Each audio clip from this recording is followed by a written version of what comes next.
Hunt and Hill.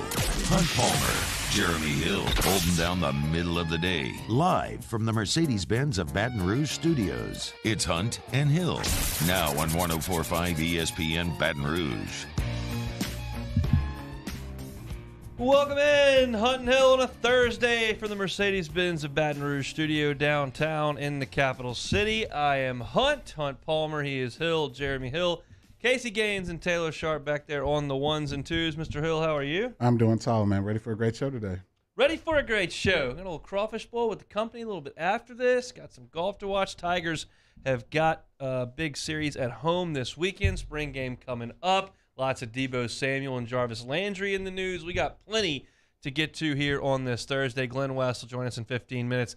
Talk some baseball and a little bit of football with Glenn as well. Shea Dixon at the top of the next hour, a little bit on the recruiting front and some spring football as well with Shea. But we start with LSU and Missouri, and quite frankly, this is par for the course, as one may say. I attempted to find anyone who covers Missouri baseball, could not be found. Horrible fit for the conference. Kick them out. I feel like Shooter McGavin on Happy Gilmore. You got to kick them off the tour, Doug. You got to kick them out of the league, Greg. They bring nothing to the table except bad TV markets, bad uniforms, no winning tradition, and no winning since they've been here. But yet we continue to play them in all three sports that we all watch here. And they will come into the box tonight and bring a pretty poor baseball team with them. The Missouri Tigers, 22-12 on the season, 5-10 in conference play. And since I can't find a single human being on earth that covers them on the baseball field, we'll talk about them, and we'll talk about the Tigers as well. But, Jeremy, as you look at this schedule, you look at where LSU is at the halfway point in conference play, you're playing one of the lesser teams in the league. It's a 5-10 conference team. It starts tonight. They got to start taking care of business. Oh, yeah, it's just going to be a huge, huge series for them, especially after last weekend. You know, you felt really, really great about yourself after that Mississippi State series, and you kind of put yourself back in the middle of the pack. You had a chance to really, cover some ground and really kind of be at the top of the SEC West, and now that you kind of folded that opportunity last weekend. But now you can't dig that hole any bigger. It's couldn't be a better team coming into Baton Rouge right now, a team that you really feel like if you're playing your best brand of baseball, you feel like you can beat this team and beat them in convincing fashion. So for LSU, this is a big-time opportunity to kind of get going in the right direction again. Missouri team that was swept at Vanderbilt. They were swept at Tennessee. They lost 2 of 3 against Arkansas. They've also played South Carolina and Kentucky in Missouri and won both of those series.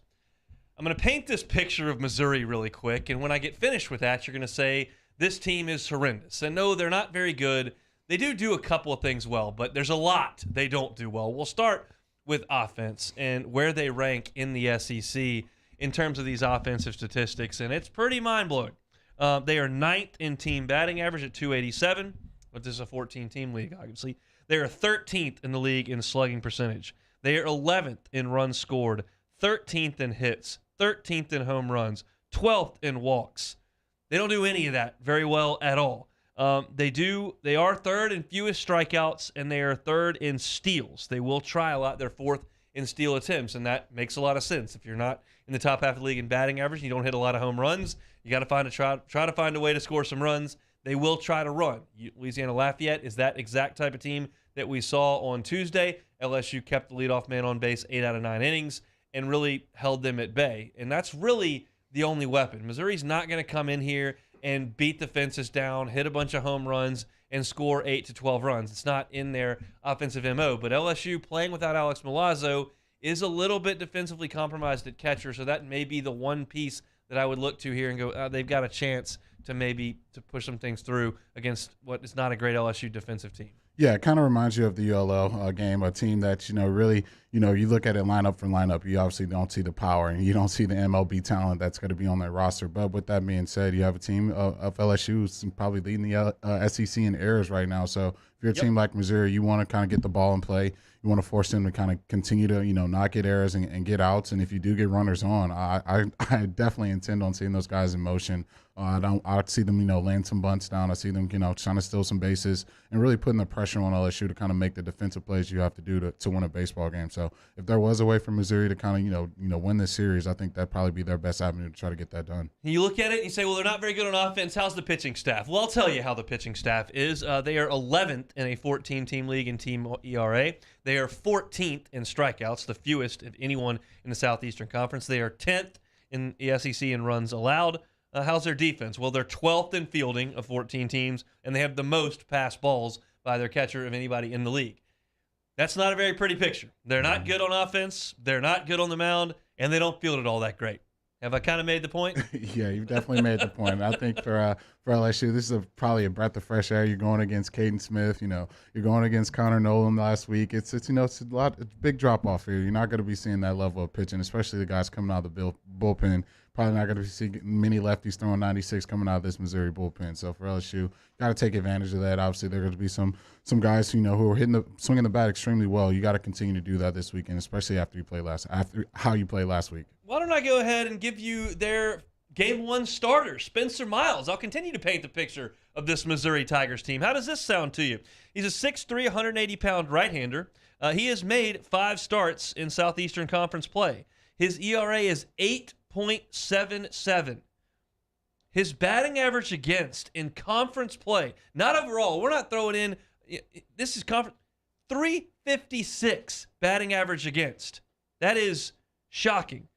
He has thrown 20 and 2/3 innings, given up 37 hits and 25 runs. He has walked 11 and struck out 20. Every single conference game he has pitched, Missouri has lost.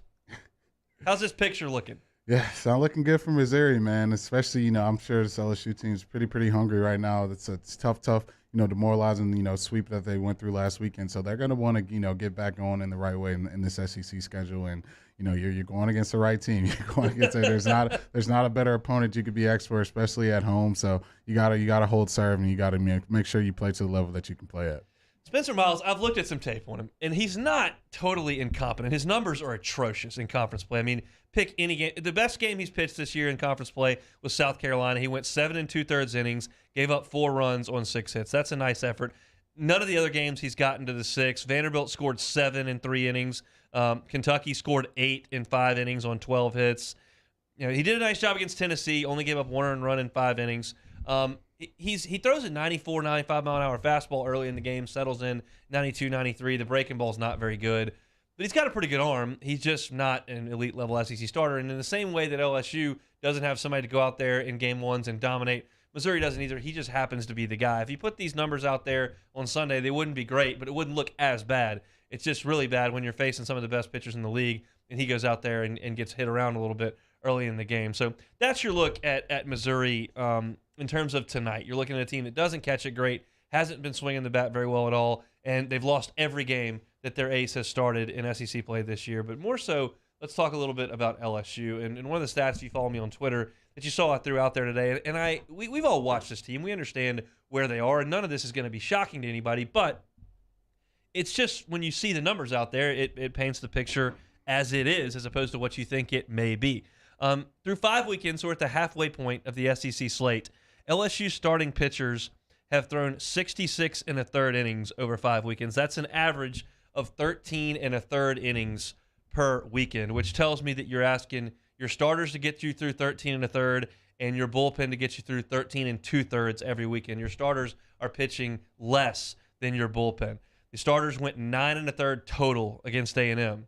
They went 15 2/3 last weekend against Arkansas, 13 innings against Mississippi State, 14 against Auburn, 14 against Florida. When you hear those numbers, they may ring hollow, but like if you had Lang and Poche going out there in games 1 and 2 like LSU did in 2014, 2016, 2017, 2015 even so, you would imagine those 2 guys could get you 14 innings. You're talking about 3 guys giving you 14 innings against Florida, 14 against Auburn, 13 against Mississippi State, 9 against A&M.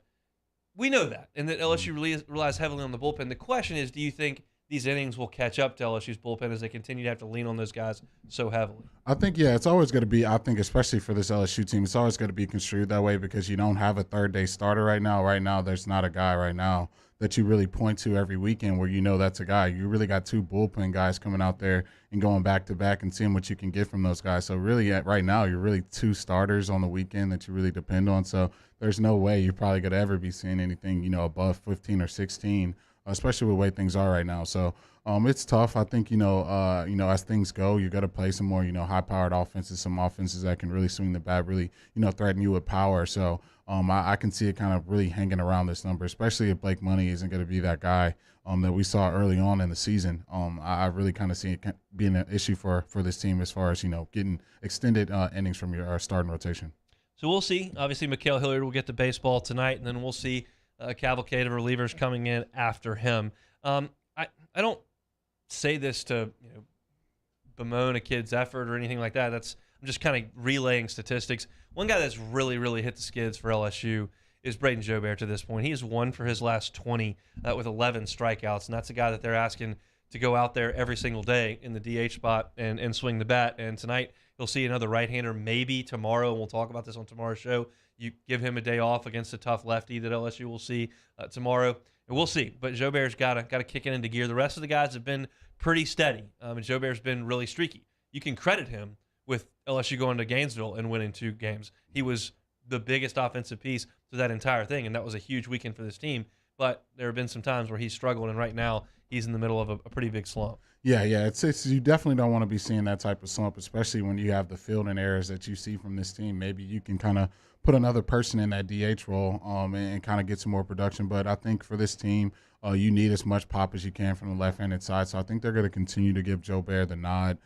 They've seen some tough left-handed pitching over these past couple weekends, so hopefully he can get a hold of some of these righties, because if you're going to get power from Jobert, that's what really made this team really, really scary, and that's why I think like you said, you do go in a Florida series on the road with a guy like that swinging the bat the way he was. So you're going to need Jobert. Hopefully he can kind of get out of this slump, because if he can give that production from the left side, this makes this lineup extremely dangerous. They'll load it up from the left side tonight, I'm sure. You'll see Trey Morgan in the lineup. You'll see Braden Jobert in the lineup. You'll see Jacob Berry left-handed in the lineup. You will see Pearson. You'll see Stevenson. They'll have a ton of left-handed bats in there tonight against the right-handed starter. And Spencer Miles has been rough this year in conference play, so we'll see if LSU can hang a big number tonight and get off to a good start. As I mentioned, Missouri has not won a game in conference play that Miles has started all season long. So LSU and Missouri tonight, 7 o'clock first pitch on a Thursday night. ESPNU will have your telecast. It'll be Mike Morgan and Dave DeLucci on the call if you want to listen to it on the radio. Chris Blair and Doug Thompson will have it on the LSU Sports Radio Network.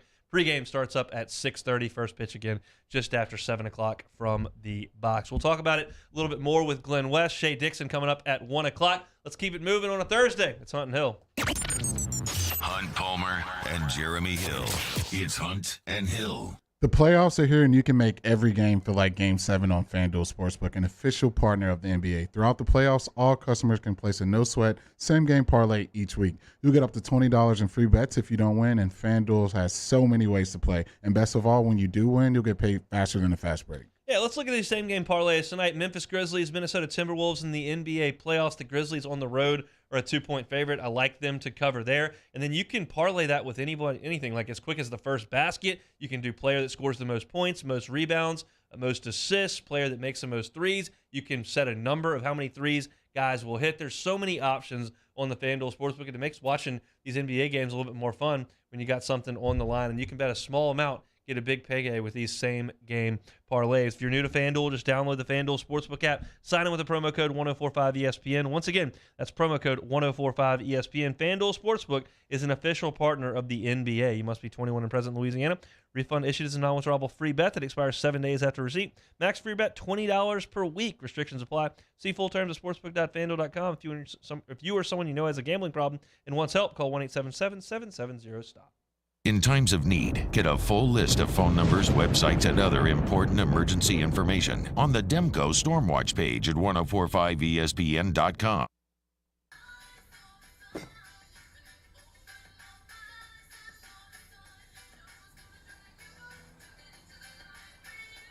Miller Lite has more taste and only 1 more calorie than Michelob Ultra.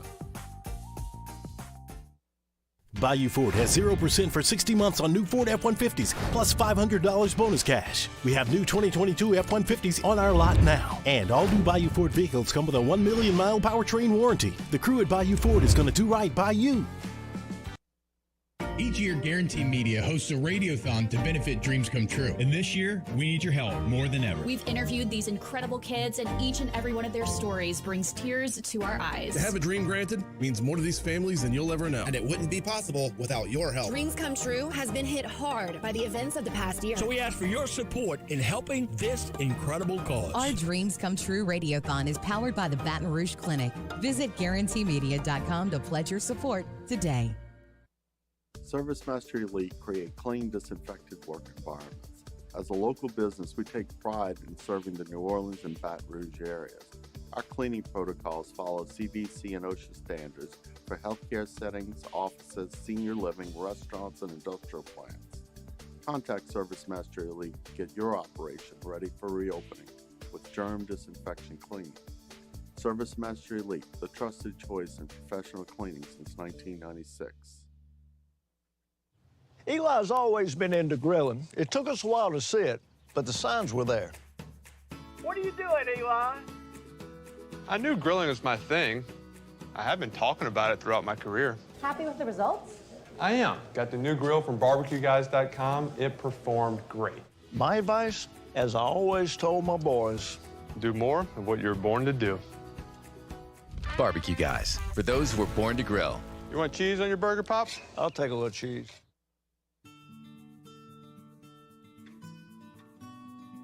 This is a house call. This is a follow-up appointment. This is a diabetes checkup.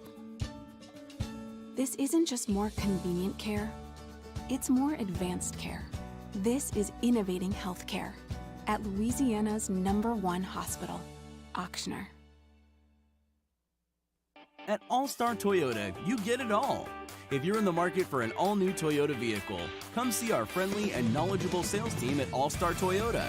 Located in Baton Rouge at the corner of Airline and Goodwood, we've been serving our community since 2005 by offering a large selection of new Toyota cars, trucks, and SUVs. Get behind the wheel of your dream car and take a test drive at All-Star Toyota today.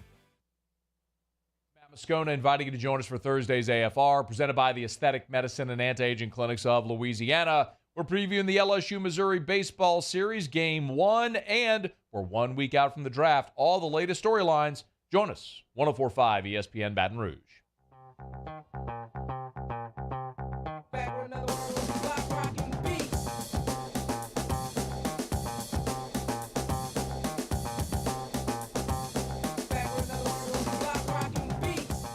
This is Hunt and Hill on 104.5 ESPN Baton Rouge. 104.5 ESPN Baton Rouge and the Baton Rouge Clinic bring you the Dreams Come True Radiothon all month long. Dreams Come True is an awesome organization right here in Louisiana designed to help grant dreams for children with life-threatening illnesses and their families. The Dreams Come True Radiothon presented today by GoFlow and Mid-City Title. You can donate today at 1045ESPN.com. Say it every single day, and we mean it. If you've got the means, we certainly appreciate any donation. No donation too big or too small at 1045ESPN.com. We at Guarantee are so happy to be a part of the Dreams Come True Radiothon every single year. And let's see how many dreams we can grant to these kids fighting these tough battles in their early years. So if you've got the means, 1045ESPN.com. You can click on the logo right there on the front homepage, and you can donate. Again, no donation too big or too small. We'll be doing that throughout April. And you can join us next week on Thursday, April 28th at 7 p.m. A week from today, the Rouse's ESPN Baton Rouge Draft Party live from Don Juan's Cigar Bar. It's exclusively on the 104.5 ESPN YouTube channel. We'll be playing the draft here on this radio station terrestrially, but on YouTube, we'll be hanging out at Don Juan's Cigar Bar and breaking down all the picks, all the trades, all the moves. So make plans. Come on out to the Rouse's ESPN Draft Party. April 28th, that's a week from today, 7 p.m. live from Don Juan's Cigar Bar right there across from Whole Foods in Town Center. And you can watch it on the 104.5 ESPN YouTube channel. You can also watch LSU and Missouri tonight, Game 1 of a 3-game set, Thursday, Friday, Saturday again this week for the Tigers as they welcome in their visitors from the north. Glenn West covers the Tigers for SI LSU Country. He joins us now. Glenn, how are you? Hey guys, I'm doing great. How about yourselves? Doing very well. Let's talk a little bit about this this baseball series. First of all, Gavin Dugas did grab a bat and taking it bat on Tuesday. He struck out, but it was nice to see him. You think he's going to be available this week, or does it look like the two freshmen are going to take the reins?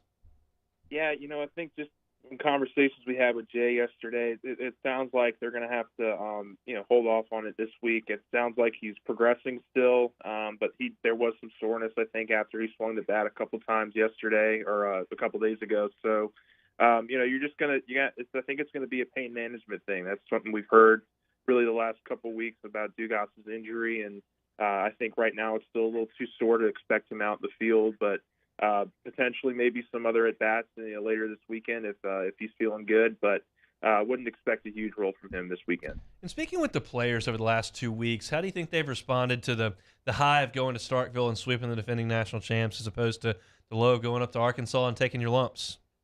Yeah, I think the two series these last couple of weeks played a great contrast to one another. I think the Mississippi State series showed that they can compete with the best teams in the country, but the Arkansas series proved that they have a lot of work to do, and that was something that Mikhail Hilliard told us yesterday. Is that I think a lot of these new guys, a lot of these younger guys who are starting to get some playing time, they're starting to realize that you got to be at your best every day to be able to consistently win in this league, and that's been a message that Jay Johnson has preached to us, the media, of course, to his team, but until you kind of see it out on the field, I think it just doesn't resonate as much with the players. And so, you kind of got both you got both the good and the bad the last 2 weeks, and now it's just about stringing together some more consistency with this team. We saw Ty Floyd get stretched out in the midweek game and really get a hold of his off-speed pitches and really kind of get more command than we've seen him have on it. Do you think he can kind of be put into that third-day weekend starter role again, or do you think he's going to be best served coming out of the bullpen? Oh, I absolutely believe Ty Floyd can be back into this rotation on a more consistent basis. That was one of the questions that I had for Jay yesterday, was just kind of, after having, not pitching the last couple weeks, just how much does that really help a player like Ty Floyd just kind of rethink, retool, get back into the grind and work. And he thinks it really helped him. Obviously gave him a little bit of extra rest, but it also allowed him some time to work on some things. And, from what we've heard from Coach Kelly and from Coach Johnson, that they were really impressed with the last couple of bullpens that Ty Floyd put through. And, they wanted to give him an extended outing against UL, and they were able to do that. And he performed, and I think you can absolutely expect to see him again this weekend. I'm not sure if it's going to be in a starting role. I think they really like what they have with that Dutton-Taylor combo still. So, he might be in a relief role this weekend, but I do think you're going to see a lot more of Ty Floyd moving forward. You feel like LSU needs to sweep this weekend?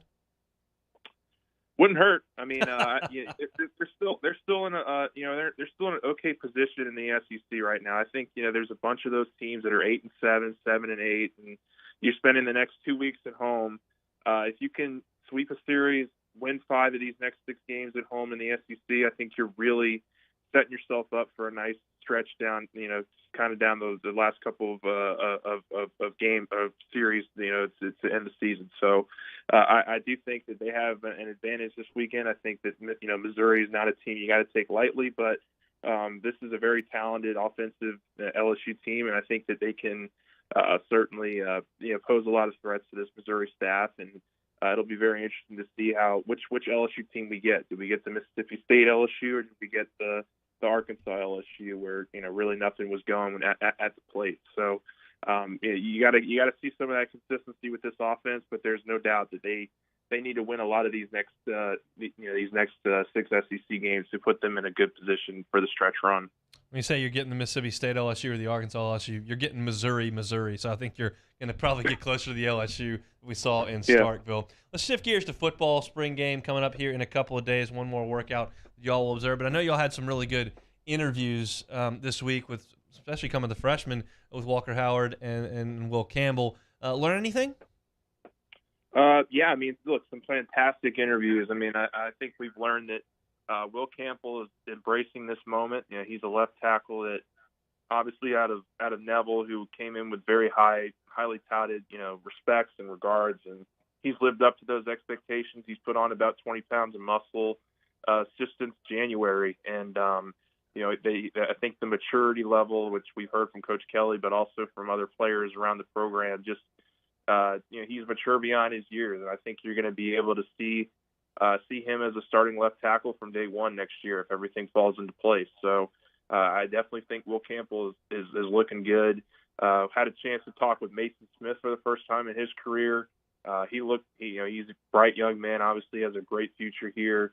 I think they feel like up front with that front four of him and Jacqueline Roy, BJ, and Ali Gay, they can be one of the best in the country. And I think there's a lot of confidence that group can be really consistent for them and certainly put a lot of pressure on opposing offenses next season. So, got a chance to talk to a bunch of the younger players. We'll continue to roll out content, of course, but there's certainly been a lot to take away from these last set of interviews for sure.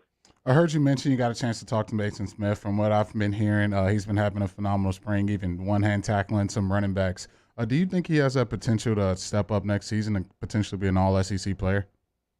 Oh, absolutely. And just, with the conversation that we had with him, they're moving him all over the place on the defensive line. He's playing on the edge. He's getting down with the 3-5 technique, looks, and I think he's poised for a huge year, not just in the SEC, but in the country as well. I think you could certainly see a scenario where he's an All-American type player this year, and he just looks physically just dominant. Every time we go out on the practice field, we see him against an offensive lineman, and it just looks like they're playing different sports at sometimes. He's that physical. He's that shifty for a big guy like him, and I think he's in store for a huge season next year. Like, I've seen really, really good players that were terrible in interviews. I've seen terrible players that were really good in interviews. So this has really nothing to do with how he's going to end up playing on the field. But Walker Howard, to me, looked really comfortable in his own skin taking interviews as a freshman. Oh, absolutely. I mean, we've had a chance to get to know Walker now for a little over a year, just in the recruiting cycle and everything. And this is a guy who's got his head screwed on real tight. He knows what he's talking about. He knows what to expect with this first year. I think him coming in as an early enrollee has only helped, and then just kind of his development. I think one of the questions we had for him was just from day one to now, how much have you learned? How much you've been able to soak up? And he says it's a night and day difference. He's a totally different player than he was even 5 weeks ago. So he was coming off a little bit of an injury. He had a thumb injury that he was working through. It sounds like he's close to 100%, and he's one of those guys that it's going to be really exciting to see in the spring game. Just if nothing else, just the future, his potential, and just kind of seeing what the future looks like. I think obviously Miles Brennan, Jaden Daniels, and Nussmeier are going to get a lot of the first and second team reps, but Walker Howard is going to be a guy that you certainly want to keep your eye on for the future. And we asked him the redshirt question. That's something that I think they're still deciding between, just based off what happens with the quarterback competition. But wouldn't be surprised if he's redshirting this year and soaking up all the information he can from these guys. Jeremy and I, in the second hour, are going to do a little segment based on what we'd like to see in the spring game coming up on Saturday. We've hit a few topics with you here, but anything that we haven't mentioned that you'll kind of have an eye on what is it's a practice, but everybody's going to draw a ton of overreaction from it. So what are you looking for? Absolutely. I want to see the cornerback depth. I mean, look, we've heard about it all spring, and Mekhi Gardner has been out there. Demarius McGee, Ray Darius Jones. We want to. I would be very interested in seeing just kind of what kind of developments those guys have made as boundary corners. Jordan Tolles has gotten a little bit of reps out there as well. There was a plan to put Greg Brooks out at an outside corner as well. Just because they're so small in numbers right now, and I really want to see just kind of how that group responds. They've given up some deep passes in spring this year from what we've seen to the offense, and if they can start to shore things up and create a little bit more depth for the incoming guys like Jarek Bernard Converse and Seven Banks, I think it really sets yourselves up to be a really solid secondary and a more complete secondary next season. He's Glenn West, LSU Country, part of the SI Network. We appreciate it, Glenn. Have a good weekend. Awesome. Thanks, guys. Talk soon. Sure will do it. It's optimism time, Jeremy. That's just the way it is. We're talking about who's going to be an All-American, who's got great depth. This freshman's got his head screwed on right. It's optimism season, and that's generally what the spring game will breed, unless you just want to be a negative Nancy and go in there and try to pick everything that you find negative. But it's a nice air around the football program, which it's been 2 years of a lot of clouds. So let's just enjoy a little bit of fresh air. Oh, yeah, a little sunshine and rainbow season right now where, everyone's feeling really great. This guy's going to be an All-American. This guy's going to be All-SEC. This guy's going first round. Obviously, everyone's 0-0, so it's a great time for everyone to feel great about what they can accomplish next season. But I think for this team, there's still a lot of talent, so I think that's why people are so, sound a little eager to kind of see what they can do. But I'm going to take my time. Last year kind of showed me don't pump too much sunshine and rainbow, kind of let this thing play out. So that's what I'll try to do next season. You got to love golf. The Zurich Classic is going on down there in New Orleans, and you're talking about right now, two of the top 5 players in the world, Victor Hovland and Colin Morikawa, have teamed up. They are 7 under on their day. Bill Haas and Jay Haas, also 7 under today. Bill Haas is 68 years old. If they make the cut, he'll be the oldest player to ever make a cut on the PGA Tour. That would be something to see. That's the beauty of golf. You can play it a very, very long time. So I have a little bit of an investment in Victor Hovland and Colin Morikawa this weekend, so I'm hoping that pays off. I have no such investment in Bill Haas and Jay Haas, but that is a heck of a story, and the balls are in the air down there in Avondale in the Zurich Classic. Your leaders right now, Aaron Ray and David Lipsky, they fired an 11 under 61 in the best ball format today. A lot of birdies down there at TPC, Louisiana. When we come back, a lot of buzz on wide receivers in the NFL. Are the black and gold involved in Jarvis Landry? They involved with Deobo Samuel. They just looking at the draft. We'll talk about it next on Hunt and Hill. Holding down the middle of the day. This is Hunt and Hill.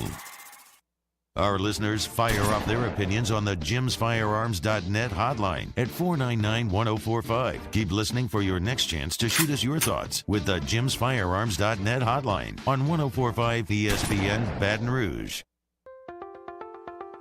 If you're in an accident, a car accident, a slip and fall where you're injured, you need to call an attorney. The defendant insurance company, it's their goal to close the case as quickly as possible and pay out the least amount of money as possible.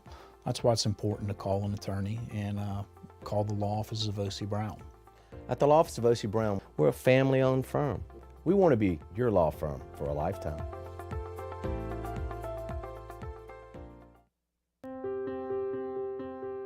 This isn't just another day, it's so much more. Kelly's life was put on hold when her auctioneer primary care doctor discovered a rare blood disorder. Her doctor connected her to an auctioneer care team of cancer, heart, and kidney specialists. With multiple primary care locations around Baton Rouge, same-day appointments, and online scheduling, we're relentless about keeping you healthy. Auctioneer Baton Rouge, innovating healthcare for Kelly. And this year, 2022, it's time to finally treat yourself. Bring your boat to the next level with front-to-back boat service. You want the latest and greatest marine technology? You want to go to the place that has not one, but two NMEA-certified techs. Family-owned and operated by the Sherman family for 30 years, front-to-back is the answer in Baton Rouge for all of your custom boat needs. So head to fronttobackboatservice.com or find them on Facebook, Front to Back Boat Service. Hey, look what I found! The motivation I needed to live healthier. My new favorite sport. I found my groove. I found I'm part fish. My second win when I needed it most. I found more than a gym. The affordable childcare this mom needed. Time for myself. We found our why. Have you found yours? I've been doing business with Luba for 25 years. They're dependable, trustworthy. It's just the attention to detail with our clients. Our folks have years and years of experience. They're highly trained professionals, but many companies have that asset. What I'd like to think makes Luba a bit different is that we use those talents in a way that truly is dedicated to serving the needs of the folks who depend on us. There it is, the extra mile. on the border of expected and extraordinary for those willing to go further, like vans customized for work or play, with safety and tech to keep you connected. Supported by a 5-star sales, service, and finance team, and backed by the 1-star you know. So go the extra mile. It's never crowded, because so few have what it takes to go there. Mercedes-Benz Vans.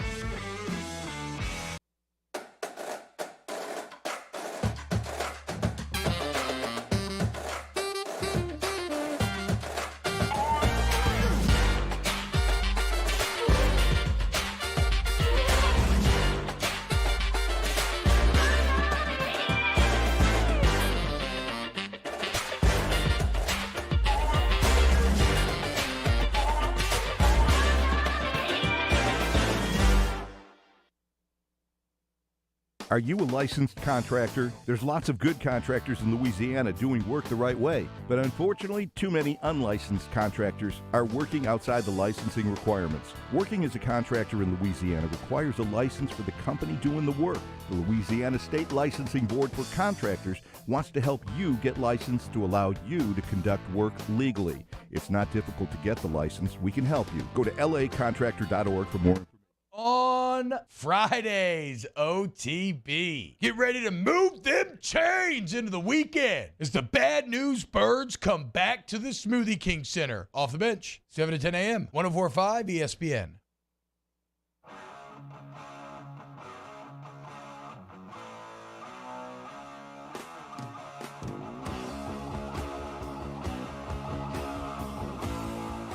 Hunt and Hill, 104.5 ESPN Baton Rouge. Appreciate Glenn West coming on talking some baseball and spring football. If you missed it, on demand, 104.5 ESPN.com. Let's talk some football, Jeremy. A lot of buzz in the market, as is generally the case this time of year. It appears Deebo Samuel's ready to get out of San Francisco, deactivating social media, kind of putting up a fuss. And obviously there's going to be a lot of people interested in his services. I think when I was listening to National ESPN earlier today, they pointed at the Packers, who maybe have some significant interest there. The Jets were brought up as well, but obviously the local team here is the Saints. We understand the Saints need playmakers on the outside. I don't even know that I would pigeonhole Deebo Samuel as a wide receiver. He's just about whatever it is. He's a yards getter and a touchdown scorer is what he is. And it's always a game of talent level, production expectation, and then money is what it generally comes down to. The Saints have some draft capital now that they've acquired. Most teams are going to listen when you have 2 first-round picks to float around. Where are you with the Saints in their flirtation or lack thereof with Deebo Samuel? Does that work? Oh, it definitely works. Look, you don't, though, Deebo Samuels don't fall off trees. He's a one of a lifetime type playmaker. When you look at a receiver to lead his team in rushing touchdowns, I don't think you're going to see that too many times. Most all-purpose yards, more all-purpose yards than Jerry Rice, Terrell Owens, you name it. Of great players who played in San Francisco 49er history. He's topped all of them. So he's deserving. He was an all-pro guy this season, so your first-team all-pro receiver. Those guys, you look at the receiver market, they're going to want a lot of money. So I think for the Saints, if you're willing to, do that, now you're paying, Michael Thomas a lot of cheese. You're paying Deebo a lot of cheese. You're going to, be a little tied to the cap right there. So I think for the Saints, if you want to plunge, you go all in, and you really trust Jameis Winston that he could – find a way to get these guys the ball, because now you have 3 dynamic playmakers on that offense. I wouldn't be too upset. I think that'd be great for Saints fans, but do I think they're going to do that? I don't think so, because I think Deebo's going to be demanding $30 million, and I don't think the Saints are going to pay that much to a receiver. Yeah, the number I saw floated was 28, and so 30's right. It sounds about right. What makes sense, though, is that the Saints have a pretty cheap quarterback, and most teams have an albatross around their neck at quarterback. Now, that's by design, and the Saints did it for a decade and won a lot of games with a highly paid quarterback, but their quarterback is cheap right now.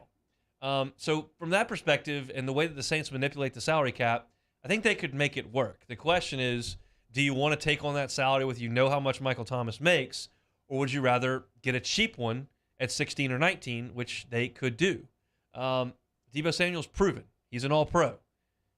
16 or 19 could be terrible. I mean, you hope not. You hope you hit. But I think from a money perspective, the Saints could make it work. But what makes more sense to you? I'm assuming from your answer that you'd rather go with whether it's Chris Olave or Jameson Williams or whoever falls to you right there in the middle of the first round. I mean, to me, I'm always a proven commodity guy. I think, the picks are always uncertain. You don't know what you're going to get, especially when you're, plunging on a first-round pick. All these teams would be amazing right now if they knew exactly what these first-round picks would be. You see a lot of teams spend a lot of conversation on these picks, and they don't pan out, and it sets you back. So if you have an opportunity to kind of get a proven guy in this league who is, an all-pro player, I'm in that camp. If the Saints want to do that, I think they can. Will they? I'm not sure. It's a tough situation. If I were the Saints, I would definitely trade one of those first-round picks, and then maybe you go a quarterback. That way you do have someone you can kind of, have weapons and build towards the future. And you also got guys on your roster at the time where, you can kind of be a bridge, and maybe they can play well with some more elite weapons on the outside. So I think that's an avenue the Saints could possibly go down to as well. What about Jarvis? Yeah, I think so. Right now you got, Michael Thomas, really that's it. I know the Saints really could really use a guy that can really stretch the field, but anytime you bring a Jarvis Landry into your locker room, that's a guy that's going to convert third downs all day long. He's got to find a way to get open, get in the red zone. You leave him one-on-one, he's got to find a way to make plays, and that's never going to go out of style. So I think for so many reasons it'd be a great signing for the Saints to bring him into their locker room. And obviously you got two guys under 15 yards that's going to carve you up all day long, and that's probably what they want to be doing with Jameis Winston. They want to get the ball out of his hands to some sure-handed guys and take care of the football and get their run game going. So I think that'd be a great pickup for the Saints. I can talk myself into all of this. I can talk myself into making it work with Deebo Samuel because he's an all-pro. I can talk myself into Jarvis as a more cost-effective option. He's a proven commodity. He's excellent on third down. He's a security blanket for Jameis Winston, who has decision-making issues at times, and he's a guy who's from here and I think would play exceptionally hard. I know would play exceptionally hard. And I can talk myself into getting a cheap wide receiver right out of the gate in this rookie class that I think would be really good. If Olave is still there, or if Jameson Williams is still there, there's lots of wide receivers people are looking at in the first round. I can talk myself into all of it. The thing I think makes the most sense to me would be Jarvis Landry. It's the intermediate. It doesn't preclude you from drafting a wide receiver, and I think it's a sure thing that's not going to break the bank. That to me makes the most sense if I'm the Saints. The word is that Jarvis is probably going to wait until after the draft to make this happen. Obviously, if he gets an offer that he thinks is too good to refuse, that'll change the situation. And I think a lot of teams will pursue him because he's got such a great reputation in the league. But of those three options, Samuel at the highest price tag, Jarvis in the middle, and then going to get an unproven guy for cheap that might have huge upside and be cheap for you for the life of that contract, what makes the most sense to you?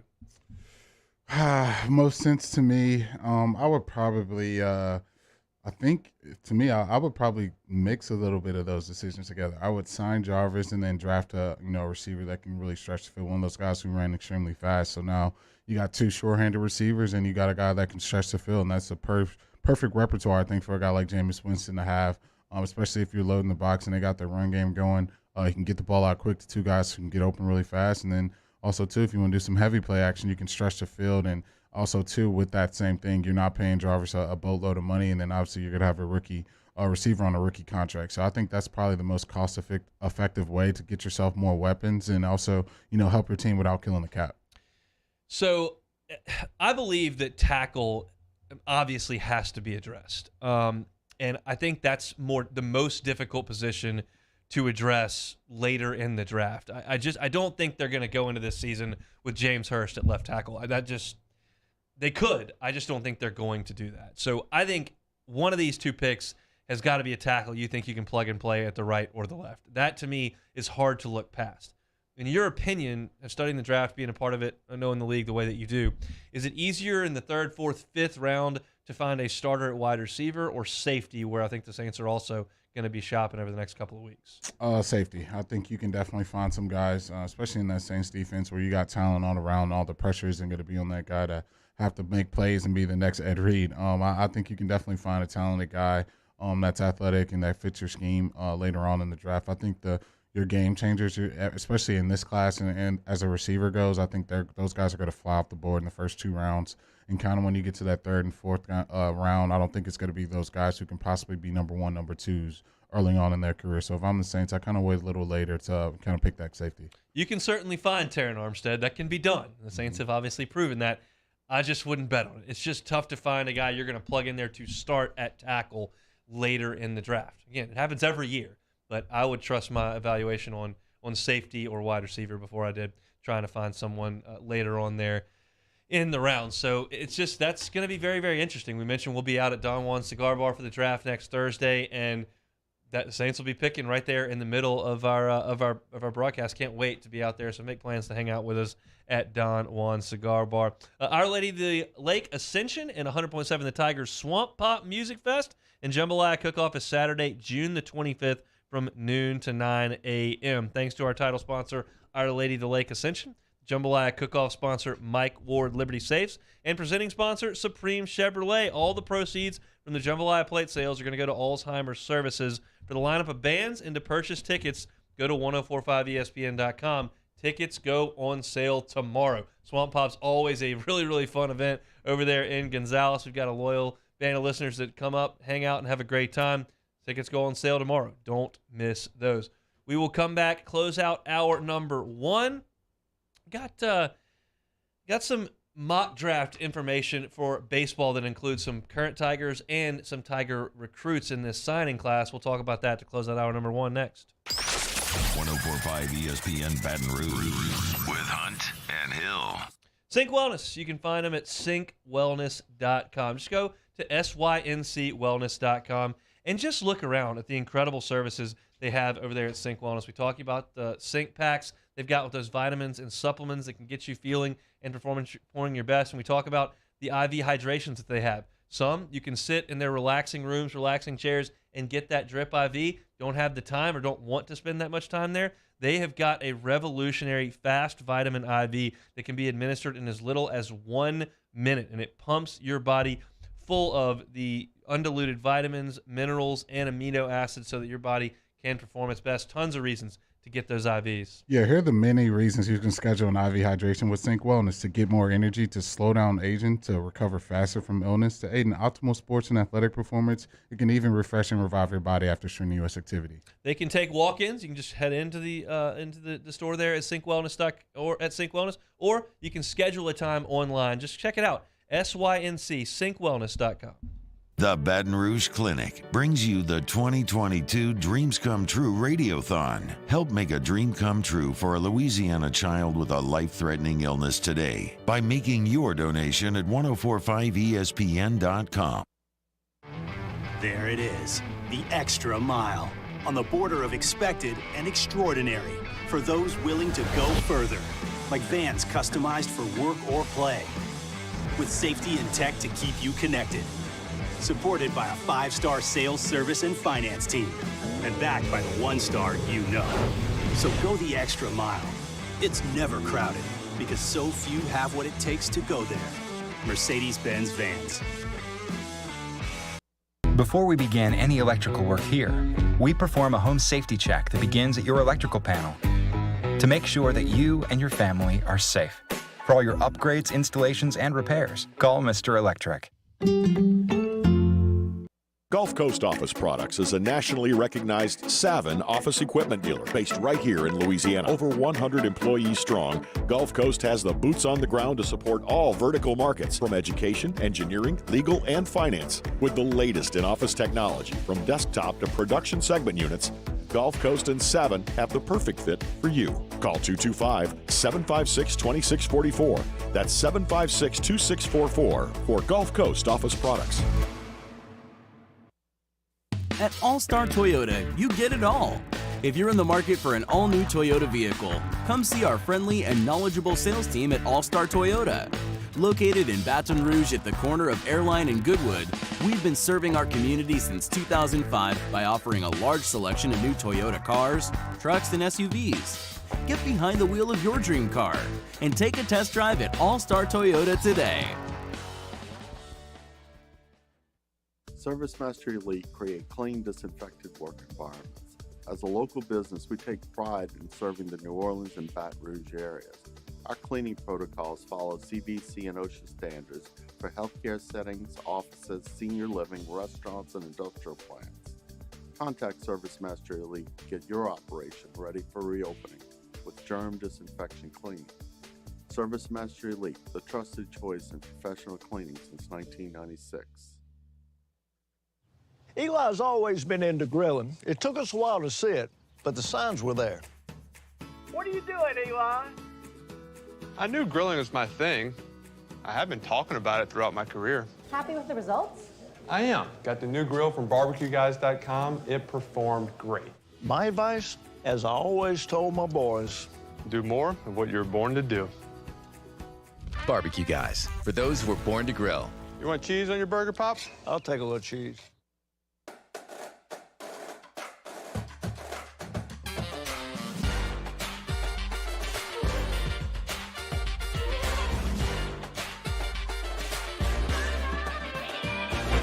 Moscona inviting you to join us for Thursday's AFR, presented by the Aesthetic Medicine and Anti-Aging Clinics of Louisiana. We're previewing the LSU-Missouri Baseball Series Game 1, and we're 1 week out from the draft. All the latest storylines. Join us, 104.5 ESPN Baton Rouge.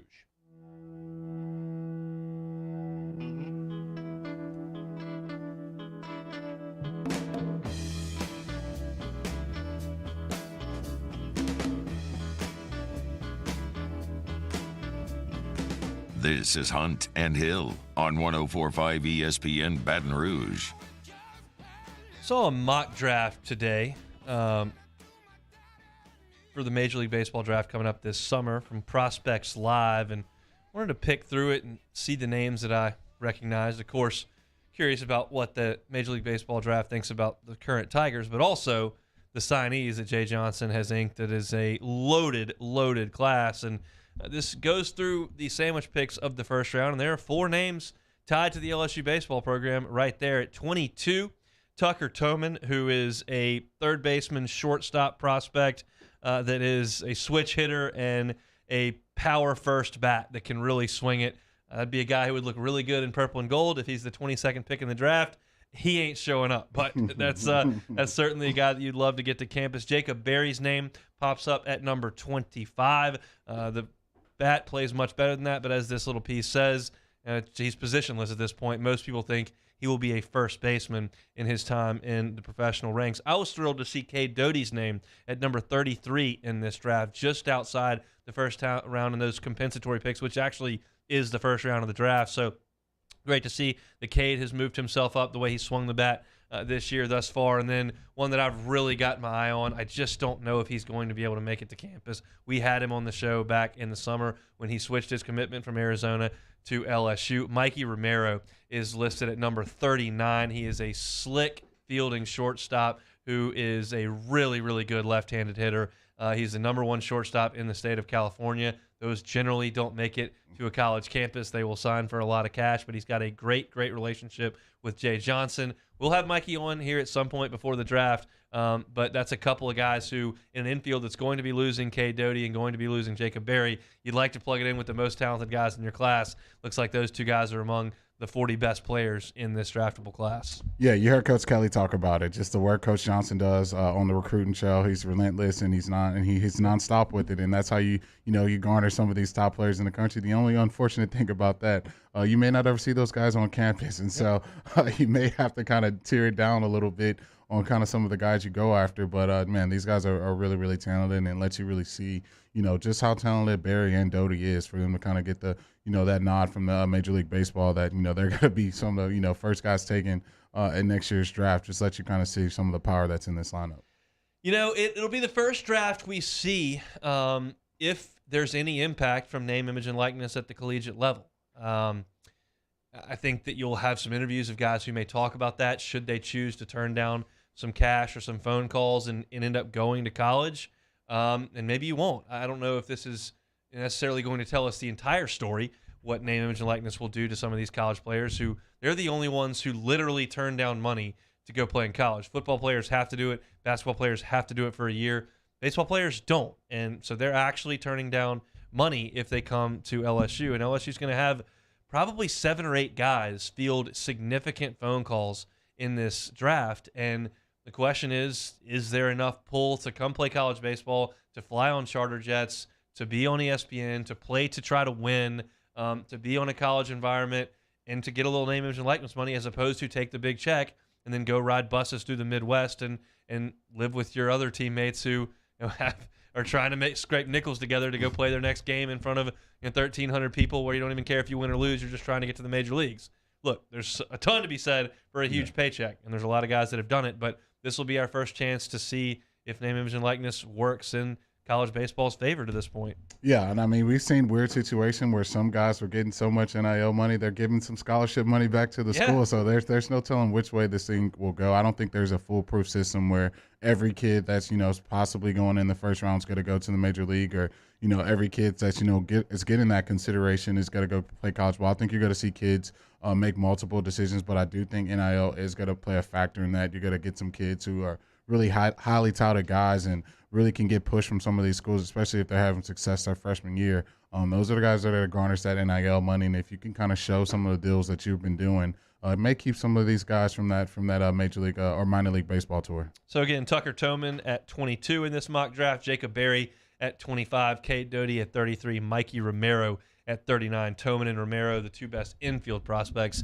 in this LSU signing class. We'll see if they ever end up on campus. We got a little ways to go before we get to that. Draft is backed up into July now, which is a great thing for college baseball. They can finish the College World Series and then have those draft names be called. That'll do it for hour number 1 with us. We previewed the Missouri Tigers to kick off the show. Glenn West on baseball and football. Saints in on Jarvis Landry. Debo Samuel just drafting. That was at 12:30 in the second hour. We are moving quickly. We'll talk about the 3 things we want to see in the spring game at 1:15, and we kick off hour number 2 coming up next. Shay Dixon of Go247, a little recruiting news, little spring football. We'll do that with Shay next. It's on Hunt and Hill.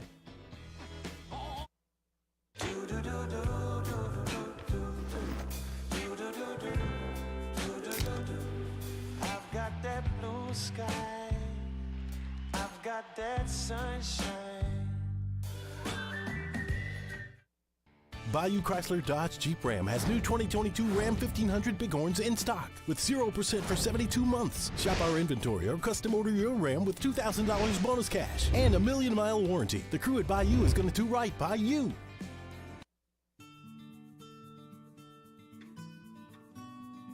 This is a house call. This is a follow-up appointment. This is a diabetes checkup. This isn't just more convenient care, it's more advanced care. This is innovating healthcare at Louisiana's #1 hospital, Ochsner. Hey, look what I found! The motivation I needed to live healthy. My new favorite sport. I found my groove. I found I'm part fish. My second win when I needed it most. I found more than a gym. The affordable childcare this mom needed. Time for myself.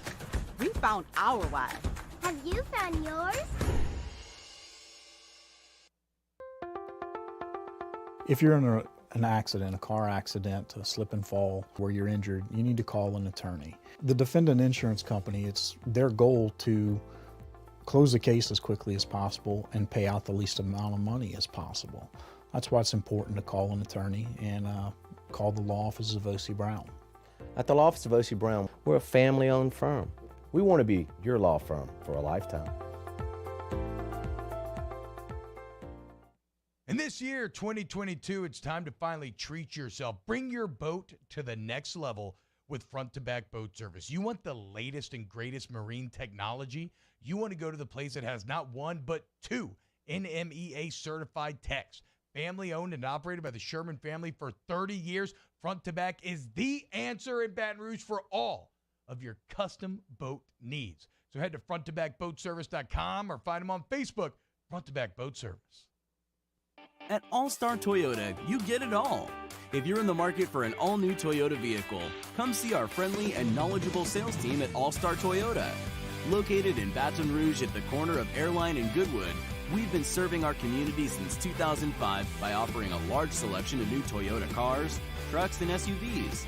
Get behind the wheel of your dream car and take a test drive at All-Star Toyota today. I've been doing business with Luba for 25 years. They're dependable, trustworthy. It's just the attention to detail with our clients. Our folks have years and years of experience. They're highly trained professionals. But many companies have that asset. What I'd like to think makes Luba a bit different is that we use those talents in a way that truly is dedicated to serving the needs of the folks who depend on us.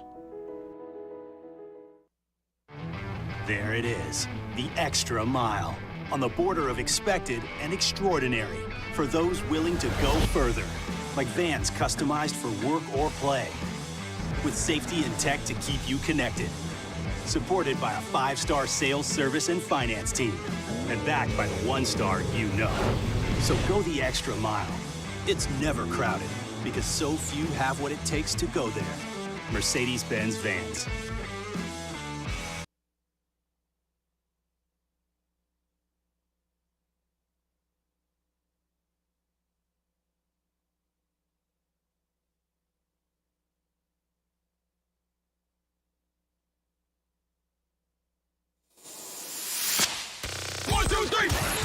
Hunt and Hill. Hunt Palmer, Jeremy Hill, holding down the middle of the day. Live from the Mercedes-Benz of Baton Rouge studio, it's Hunt and Hill. Now on 104.5 ESPN Baton Rouge. 1 hour down here on a Thursday. We are out in the open field, Hunt and Hill, churning through hour number 2, and we kick things off with Shay Dixon, Go 247. Shay joins us now on the phone line. Shay, how we doing? Doing well. How are you guys? Doing good. You ready to overreact to the spring game? Yeah, sure. I can overreact right now and after. I'm for all of it. All right. What do you expect to see? First of all, here's a question. Brian Kelly said it's going to be an offense versus defensive game. Is that meaning they can't split it into two teams and they're just going to go maybe some good on good? I mean, that's kind of what he said. I think it's between, and he keeps going back to, look, we're rebuilding a roster that had 39 available scholarship guys, back for the bowl game. So between, obviously they've got a lot more than that now, but some of these guys, transfers and high school signees don't get here until the summer. A number of guys have been held out for one reason or another. Like John Emery probably wouldn't be available because he kind of tweaked his ankle a little bit, but nothing serious. And then you've got guys like Keishon Butte and Major Burns who are starters who, been injured and had surgery or just rehabbing through that. So, yeah, I think between not having all those guys for aforementioned reasons and having to rebuild the roster in ways that they think probably a glorified scrimmage, more or less, but just good on good, like you said, basically offense versus defense. And he said defense should get points for tackles or picks or whatever it might be. So lopsided score, but hey, if you're jonesing for LSU football, it'll at least be there for you. If you're looking at the scoreboard during a spring game, please consult your nearest medical professional. That is not a healthy thing to do. Just watch the game, watch the reps, and have a little fun. How do you think they handle the reps with the quarterbacks? I mean, I'd guess split them up, right? I mean, they said this is a competition that's going to go into, all the way into the fall and across the summer months. I think most people feel like it's the two veterans out there battling, but I don't think they're going to give those two some major lion's share and not let Nussmeier and even Howard get out there and throw it around some. So I would expect everyone to play. I think I've heard Kelly say this a couple times, and we'll see if it applies to the spring game or not, is I don't care who, and I'm not trying to find out who the starters are right now or who the two deep is and who's the guy at this spot or that spot. Rather, you have to think about this, an entire staff minus Brad Davis is going to try to put together film on every guy on the roster to see what they have. And then over the summer, you kind of get a lot better feel for what you got. And then in fall camp, it becomes a lot more specified in terms of who's getting the most reps and who isn't. So I would imagine if they're sticking to what they've done all spring, everybody's going to get in there. Obviously, you're not going to be winning any football games during the spring, but to me, the most intriguing things are guys who kind of lower on the depth chart and kind of work their ways up. A guy to me is Will Campbell, who's done that. Is there anyone on the defensive side of the ball that's kind of not been a guy we've been talking about, but kind of worked his way up to the ones right now? Well, Savion Jones is one that seems to be in a really deep D-line group, a guy that still managed to get himself up right behind Ali Gay as, a defensive end and someone who could play a good bit this coming year. And he was great at St. James. I mean, he left as a pretty highly ranked prospect and had a really good year when they went to the state title and won it and then finished strong as a senior. So he got his feet wet last year, and now this year it seems like he's going to be moving up into a bigger role. I guess if I'm looking kind of up and down the roster, as you mentioned, Will Campbell sort of started a domino effect on the O-line, and maybe we'll see if they didn't shift into spots now with him at left tackle.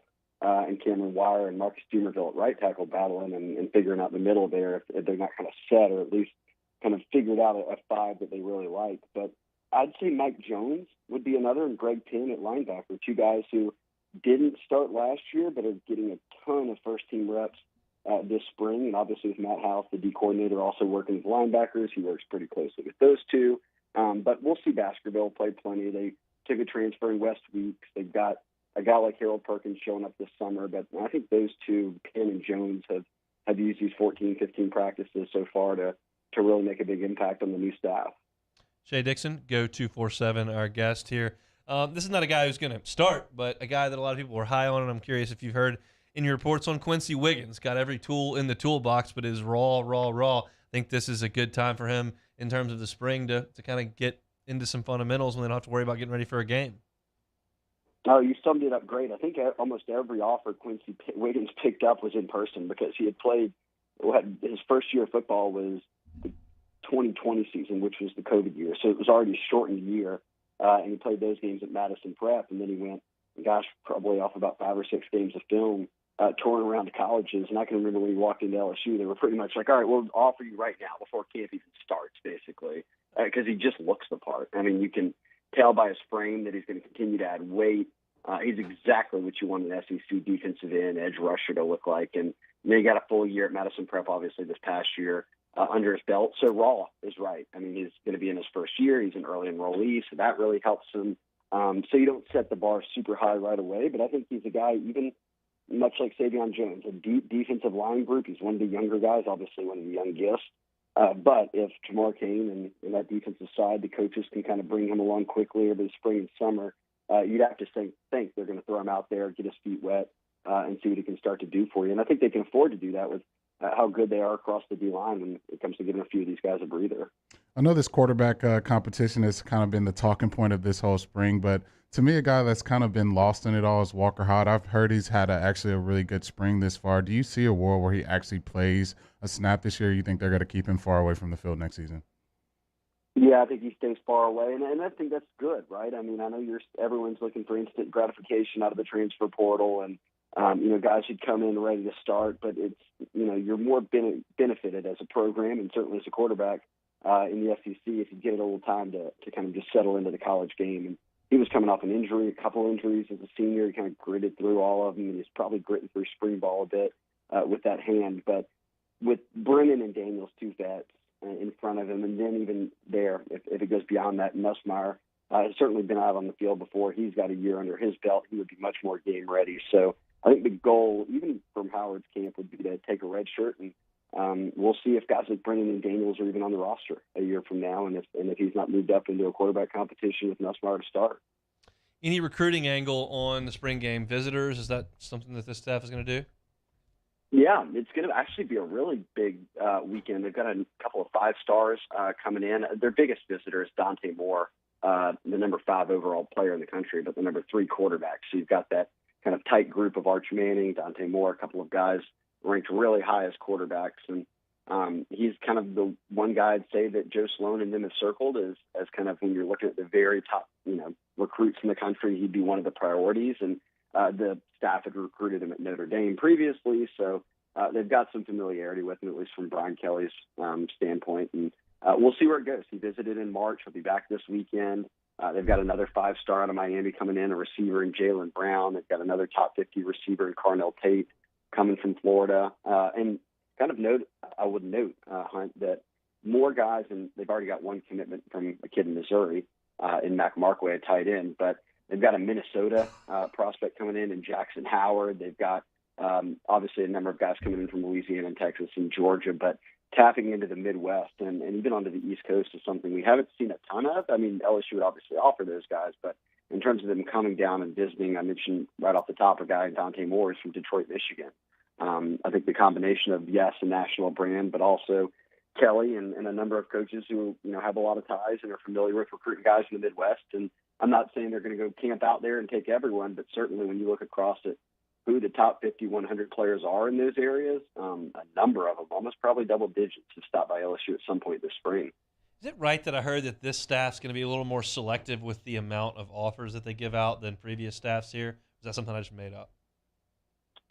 maybe made it up. I think it could be true. I think right now it's true because they're getting to know all these guys for the first time. And I think a lot of it has been come in for a visit, let's, see where things are, and then we make that offer. So I will say that not everyone the previous staff had offered has been, quote unquote, re-offered or is being pursued right now by the current staff. And obviously there's some other guys that have popped under the radar that they're now pursuing. So maybe too early to call, but I think if you probably go back and look at maybe how Notre Dame approached things, it would be pretty similar because when it comes to offers and certainly kind of what your board is and who you're pressing for and how many guys you're pressing for, a lot of that can probably just get dictated by the head coach and kind of however he approached it at Notre Dame is probably a blueprint he's comfortable bringing down here. And I think a lot of that is probably just getting to know the guys, getting to know their family, getting that feel for if they're a fit in the type of program he wants to run. Shady, we appreciate the time. Have a good weekend. Yeah, I'll see y'all out there. Yes, sir. Shay Dixon, go 247. He told a great story one time. For those of y'all that follow Shay on Twitter, he didn't capitalize the D in Dixon, and Shay Dixon is just one word. So the S on the front of Shay is the only thing that's capitalized. He went to a party one time, and he was talking to a guy, and they were talking LSU football, and all he said was, "My name's Shay," and they were chatting back and forth, and the guy was like, "I said this and this," and Shay was like, "Where'd you hear that?" And he's like, "Well, and Shay knew that he had reported it, and he had put it on. He goes, "Well, I got it on Twitter from Shay Dixon." Because there's no space and the whole thing runs through with no other capital letter. I got it from Shay Dixon. He's like, "Well, that's me. It's Shay Dixon." It's like, "Oh, that will make you feel real dumb. You're having a conversation. Well, I got this from Shay Dixon." Like, "Well, that's actually me. I'm Shay Dixon." Hey, that's an interesting thing, man. Look, my boy Shay, been known him for a long time. I didn't know he was getting people with the Twitter handle though, man. You got to fix that shit. You got to get some caps in there, my man. I mean, you got to use your capitalization. Shay did not do as such with that Twitter profile, but we appreciate the time from Shay D. Does an awesome job for Go 247 covering recruiting. Sounds like a big weekend for Brian Kelly and his staff in Baton Rouge for the spring game. And I would imagine after the spring game, these coaches will really hit the ground running, and you should see some pretty significant commitments coming in the coming weeks as they can divert their attention off the practice field and fully into evaluation, offers, and whatnot as we move into summer when camp season cranks up. And we appreciate Shay for hanging out with us. Talked a little spring game there. Jeremy and I, 3 things we each would like to see in the spring game coming up on Saturday. That's next on Hunt and Hill. Serving up the latest from the sports world. It's Hunt and Hill. Bayou Ford. You can find them at BayouFord.com. $2,000 off the purchase price being offered. We always tell you about their 1,000,000-mile warranty. That powertrain warranty is going to be with you for the life of that vehicle. Their buyback program is phenomenal. If you're not comfortable in the car you're in, you need to get rid of the car that you're in, you just want to look at something new, they'll buy your car back from you. And actually, when you buy a car on the lot from them, well, if you buy a custom car from Bayou Ford, they got to take 60, 90 days to get it. If you really need something now, you can purchase a different car. They'll buy it right back from you in 2 months and get you in that custom car that you've ordered over there at Bayou Ford. They've also got some great deals going on over there. Yeah, a great special right now on 2 vehicles at Bayou Ford. Right now, they have a 2022 Ford F-150 for 2.9% APR for 60 months, and you get a $500 bonus cash. Also, they got a 2021 EcoSport with $2,000 off MSRP. Tell you about Bayou Ford all the time down there in LaPlace, Louisiana. They've got 6 drivers on staff. Their job, you purchase a vehicle from Bayou Ford, they bring it to you. You don't have to drive anywhere. They will get that car to you. If you're looking to service that vehicle, get an oil change, whatever they need to have done, they'll drive up, take your car down to LaPlace. They'll leave you a loaner for the day. They'll bring that car right on back to you. You don't even have to miss any time at work or spend any time on the road. It's all about convenience down there at Bayou Ford. You can find them at BayouFord.com. In times of need, get a full list of phone numbers, websites, and other important emergency information on the Demco Stormwatch page at 1045ESPN.com. Each year, Guarantee Media hosts a radiothon to benefit dreams come true. And this year, we need your help more than ever. We've interviewed these incredible kids, and each and every one of their stories brings tears to our eyes. To have a dream granted means more to these families than you'll ever know. And it wouldn't be possible without your help. Dreams Come True has been hit hard by the events of the past year. So we ask for your support in helping this incredible cause. Our Dreams Come True radiothon is powered by the Baton Rouge Clinic. Visit GuaranteeMedia.com to pledge your support today.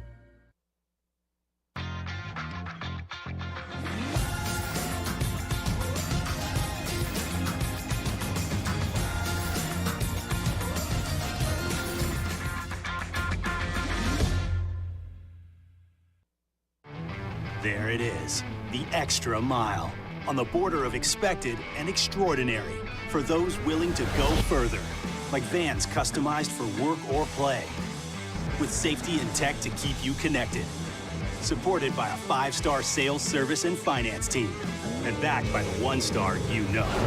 So go the extra mile. It's never crowded, because so few have what it takes to go there. Mercedes-Benz Vans. This isn't just another day. It's so much more. Kelly's life was put on hold when her auctioneer primary care doctor discovered a rare blood disorder. Her doctor connected her to an auctioneer care team of cancer, heart, and kidney specialists. With multiple primary care locations around Baton Rouge, same-day appointments, and online scheduling, we're relentless about keeping you healthy. Auctioneer Baton Rouge, innovating healthcare for Kelly. Are you a licensed contractor? There's lots of good contractors in Louisiana doing work the right way, but unfortunately, too many unlicensed contractors are working outside the licensing requirements. Working as a contractor in Louisiana requires a license for the company doing the work. The Louisiana State Licensing Board for Contractors wants to help you get licensed to allow you to conduct work legally. It's not difficult to get the license. We can help you. Go to lacontractor.org for more information. Licensed contractors, it's the law. Gulf Coast Office Products is a nationally recognized Savin office equipment dealer based right here in Louisiana. Over 100 employees strong, Gulf Coast has the boots on the ground to support all vertical markets, from education, engineering, legal, and finance. With the latest in office technology, from desktop to production segment units, Gulf Coast and Savin have the perfect fit for you. Call 225-756-2644. That's 756-2644 for Gulf Coast Office Products.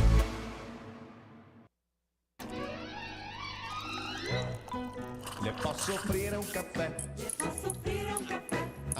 On Fridays, OTB. Get ready to move them chains into the weekend as the Bad News Birds come back to the Smoothie King Center. Off the bench, 7 to 10 a.m., 104.5 ESPN.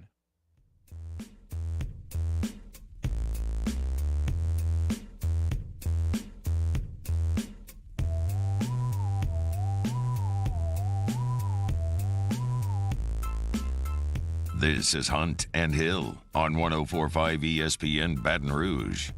Thanks to Shay Dixon. Go 247 for jumping aboard. Citizens Bank poll question of the day. We posted it on Twitter a few minutes ago. Just give me the result of this weekend's series between LSU and Missouri. Tigers sweep. Tigers get 2 out of 3. That's the LSU Tigers I'm speaking of. Or Missouri sweeps or gets 2 out of 3. We'll give you the results here at the end of the show today. At 104.5 ESPN is where you can find that on the Twitterverse. All right, Jeremy, 3 things we want to see in the spring game coming up on Saturday. We don't have to worry about is that everyone's going to overreact and freak out about what they see in the spring game. Everybody calm down about the spring game. It'll be just fine. We'll talk about it on Monday. But what would you like to see as you evaluate a football practice in Tiger State? Number one, I think for me, I want to see how they, massage this tight end situation.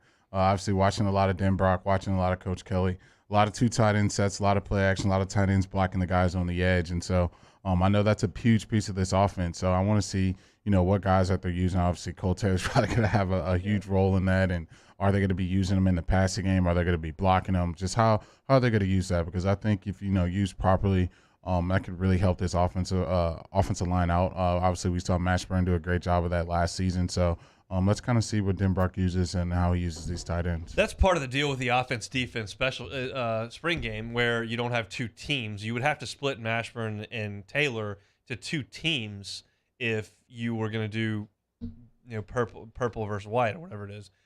In this instance, they can just play for the offense, and you can put in whichever guy needs to be in there for that play or that sequence. So those are the 2 guys you'll see, and we'll see how they decide to use them. I'd love to see Cole Taylor use a little bit more in the passing game. I know he hasn't been really a piece of this offense at all through 2 years, but he's really tall, and he catches it pretty well. Yeah. I know that he's had his issues blocking, not as consistent as they would like, but when you go out to practice and they run some drills and some simple pass catching stuff on air, like he's got reasonable hands at 6'7". There's got to be a way you can figure out to use that, I would think. Oh, yeah, you definitely think. I think especially in the red zone, you get linebackers and safety match up against him. You got to throw it to the high point and see if he can come down with it. He's a really big kid. We saw that big play he had against Mississippi State, and he took it to the house. So maybe we can get some more flashes of that because, to me, if you can get some production out of the tight end, it's really going to make it a world's difference with what you have on the outside at receiver. And now you can't put as much attention and focus on those guys. So, yeah, I think it's going to be huge how Denver kind of utilizes these tight ends. My number one, who plays center? Like, who's going to be out there? I feel like Charles Turner is going to take some reps at center. Who else? I would very much like to see that. You're not going to be able to, know a ton about anybody, but you get an idea with who the staff wants to look at first at that spot. I think we feel comfortable with a couple of guys who are going to be out there. Will Campbell's going to be your left tackle to start with, and I think there's a real good chance Cam Wire is your right tackle. Maybe he loses that job, and we'll see who they put out there at right tackle on Saturday. But you've got a lot of depth and some options at guard that you can look at between Bradford and Cardell Thomas, and you bring in a couple junior college guys that you're going to get a look at there. And where do they move Dellinger? I don't know. Center, we'll see. I think it's Charles Turner and then whoever else, but at least we'll figure out where the staff's thinking on that. Yeah, you'll definitely see who they kind of hold in that high regard. Like definitely the guy who's earned the number one spot running with the ones. And so I think right now that's probably going to be Charles Turner. Obviously, we've seen him play last season. Not much at center, but he got a chance to play. So he's going to be a guy who has some SEC experience. Hopefully he can hold that center down. I'll still be in the camp of maybe you can sign a guy who has actual experience at the college level with one of these last scholarships that you have. I think that would help this offensive line out a ton. Maybe Shorts. I thought he'd be a guy that could potentially play center. We haven't seen much of that. So I think going into the spring game, especially with the defensive line that you have with the ones and the twos, you can kind of see kind of whoever they put at center, kind of how they hold up against some of these kind of better defensive linemen in the SEC. Number two for you? Number two for me is if Garrett Nussmeier has progressed since we last saw him in the Arkansas game. I think right now everyone's kind of penciled in. It's got to be Brennan or Daniels with the starting quarterback role. So I think for Nussmeier, who threw a lot of interceptions last spring game, kind of has he toned that down? Kind of because he has a chance to really not sit in the pocket and really kind of run around and try to make plays. Can he really be that consistent pocket passer who can get the ball out of his hands? Because to me, out of all the quarterbacks, he probably has one of the more lively, talented arms. And so if he can kind of hone that in to kind of giving these receivers chances to make plays and getting the ball in their hands and use his legs and kind of extend plays when he has to, that's kind of what I want to be tuned into. Because if not, you're going to probably be seeing him in the transfer portal pretty soon here. It's the deal with the quarterbacks who like to use their legs in the spring game is, unless you pull a Les Miles and let Russell Shepard play quarterback with no green jersey on and just say it's full contact, it's the defensive linemen kind of ease up, and it's weird in the backfield. You can't really make guys miss because they can't hit you. So it kind of limits what you actually learn about guys who want to use their feet. But you can certainly tell how he looks in the pocket and how he delivers the ball and his arm strength and accuracy, all that kind of stuff, which is certainly worth a look. My number two here was initially Sage Ryan's role, and as I kind of got deeper into that thought process, I went, you know what? Sage Ryan can play safety, and he can play down in the slot. Jay Ward has played corner and safety in his time here. We're looking at some transfers who have moved to nickel and played outside corner, like Brooks and like Fuchsia. And then you start to look at Jordan Tolles, who's played safety, and he's played corner in this spring. And I know depth is not huge there right now, but there are so many moving pieces in the secondary, not just like guy for guy, but guy between positions, whether it's safety or coming down and working in the slot or playing on the outside.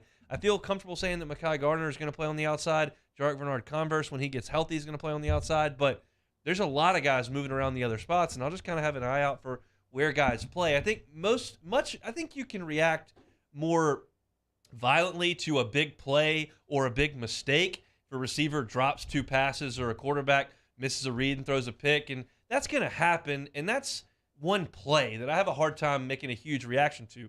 Where coaches play guys, that's like a direction thing. Like, you can take something from that. So I'm looking more so towards that is where do they move these chess pieces in the secondary? Yeah, I mean, to me, the secondary is in a lot better place than we saw it just maybe 4 or 5 months ago in that Texas Bowl. You got a lot more pieces, a lot more guys you can point to, a lot more guys with a lot more college experience right now. And Sage happens to be one of those guys, a guy that we probably, didn't think would play, especially early on, being injured going into last season. But, he got thrown into the lineup and had to play in some big-time SEC situations. So I definitely seen him kind of being a cog in this whole thing, whether they put him at safety or put him at nickel. I definitely see Sage Ryan being on the field, but I also think you got some stuff you can do. You can mix and match some stuff. You got Burks who can play that nickel position as well. And obviously, too, you got Sevin Banks who just came into town. So they're going to have a lot more options as far as the secondary, had going before going into the spring. And I think that's a good problem to have. For sure. Your number 3? My number 3, hold on, as my laptop goes into sleep mode again. But my number 3 is if the defensive line can dominate. I think that's kind of been the biggest thing going into this spring. How talented, how many, how much depth they have. They got multiple guys on the inside, multiple guys on the outside. They got edge rushers. They got guys who can be 4-3 ends. They got guys who can be outside linebackers, guys like Xavier Carter. So I want to see if they can go out there against an O-line that's not proven and really kind of dominate and get after the passer and really stuff that run game. Because if they can be dominant, I think it's going to really help these this secondary out, help these linebackers out, and they can really kind of be the strong suit of this defense. How much scheme will the offensive line and defensive line use in this game, or how much of it is just one-on-one every rep? I mean, are they going to be running, pulling guards and tackles on counters? Are they going to run twists and stuff on the front? Or are they just going to play vanilla and just kind of evaluate one-on-one stuff? Oh, no, they're going to run plays, man. I think, in a spring game like this, obviously you're not game planning any particular defense. You're kind of game planning yourself, and you're kind of, it's kind of offense versus defense, which is why at this point everyone's kind of sick of each other because you're not, installing other teams' plays. You're not, going over what Alabama might be running. It's all LSU versus LSU. So you got to be working on what you want to do well against that LSU defense. So I see them definitely opening it up a little bit. They're not going to get too crazy with it, but you're going to see some different schemes definitely out there in the spring game. All right, my number 3, who's going to replace the GOAT, the greatest of all time? Of course, talking about Cade York. He's the best kicker who's ever played here. He's gone. Who's going to replace him? And I guess all eyes are going to be on Nathan Dibert, who is from Heartland, Michigan. He's a freshman, left-footed, was a top 10 kicker in the country, and you figure he's very likely going to be the guy. Now, you can't evaluate a ton in the spring game, but I have an idea. You get on the PA, and you say, all right, Nathan Dibert, get out here. We're going to give you no rush. We're going to run a play. I mean, we're going to run a field goal from 48 yards. If you make it, guys don't have to run. If you miss it, the whole team is giving me a 110 in front of everybody in the spring game audience, which is going to be, 20,000 people or 15,000 people or 30,000 people, whatever it is. Everybody runs a 110. We try that. Then we move him back to 52 yards. We say, Nathan, you drill this one. The whole team gets steaks. If you don't, it's hot dogs. Let's go. Now, you secretly already have the steaks cooked. We're not doing it anyway, but we give the illusion that the pressure is there because we're not going to be rushing kicks and blocking kicks and going nuts in the spring game. But I'm trying to create some pressure for a freshman in front of half a crowd with his teammates looking on with something on the line. That's what I would do. If we're going to bring some excitement to the spring game, I'm going to put some heat on the kicker. He's a new guy. Let's see how he responds to it. Well, look, we've seen Coach Kelly kind of get in this bag of tricks already with the team. We saw my boy Mason Smith back there returning punts, so putting a little pressure on the team. So this wouldn't be too far outside of his ballpark. I could see him putting little Dibert out there and trying to see if he can make some pressure kicks. Because, look, you're going to need it as much as some people don't like bonehead kickers. You're going to play in some tight games, and you're going to need them to come through clutch. So I think that's a little way to get them warmed up to the whole process of the SEC football. Have you had kickers? Have you seen coaches do that before? Like put pressure on kickers with the team watching it practice to try to create some heat? Oh yeah, 100%. You see it all the time. They'll bag them up. We'll get some punters sometimes. They normally do the offensive linemen trying to return punts, put the pressure on some of those guys to try to get the job done, or they'll do the kickers and they'll see if they can make some really deep ones. NFL, obviously, they're going to kick you back a little bit. They're going to try to see if you can hit 57, 58.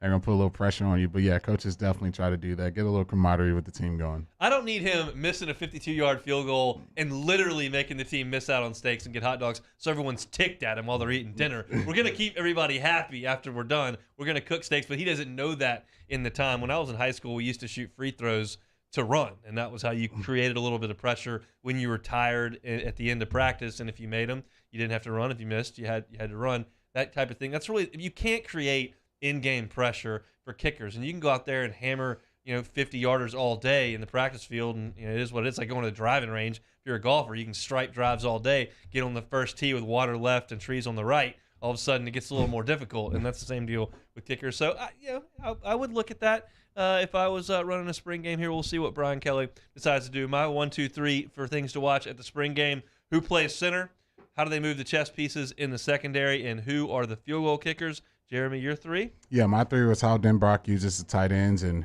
how he massages the lack of depth at tight end. Also want to see if Garrett Nussmeier took a step up after the Arkansas game and kind of progressed there. And I also want to see if this defensive line can really dominate like people have advertised, and how, what some of the talent we've seen in that room can do at the college level. So those were my 3.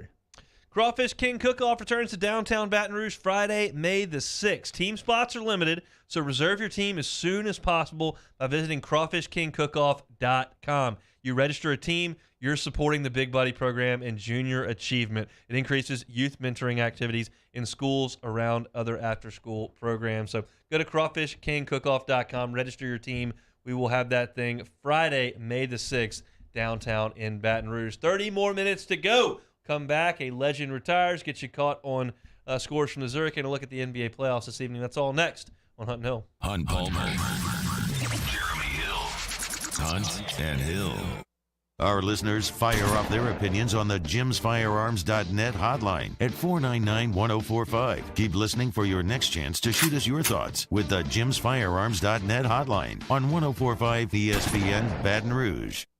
Bayou Ford has 0% for 60 months on new Ford F-150s, plus $500 bonus cash. We have new 2022 F-150s on our lot now. And all new Bayou Ford vehicles come with a 1 million mile powertrain warranty. The crew at Bayou Ford is going to do right by you.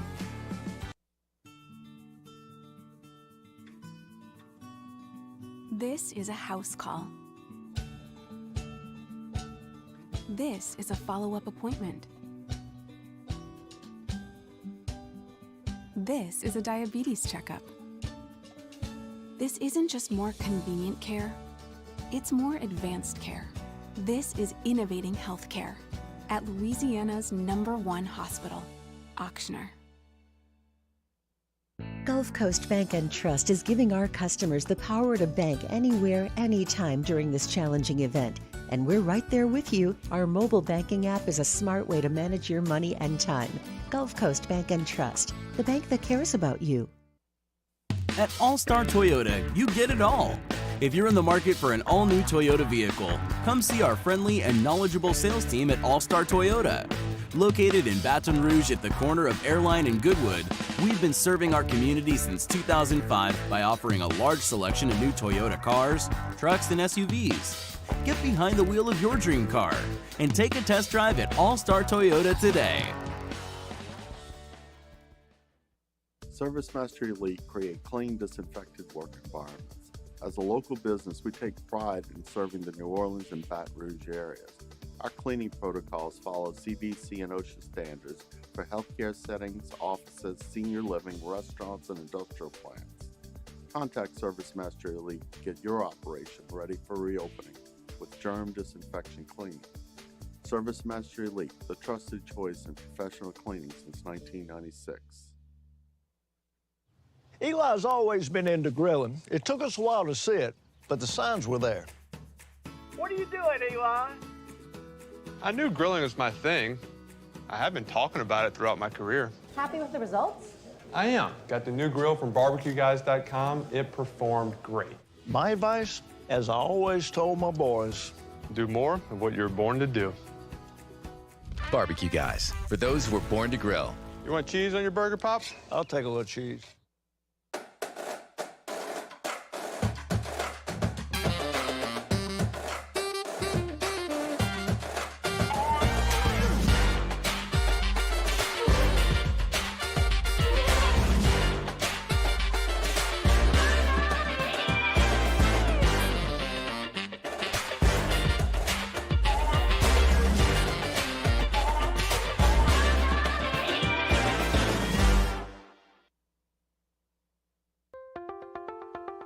If you're in an accident, a car accident, a slip and fall where you're injured, you need to call an attorney. The defendant insurance company, it's their goal to close the case as quickly as possible and pay out the least amount of money as possible.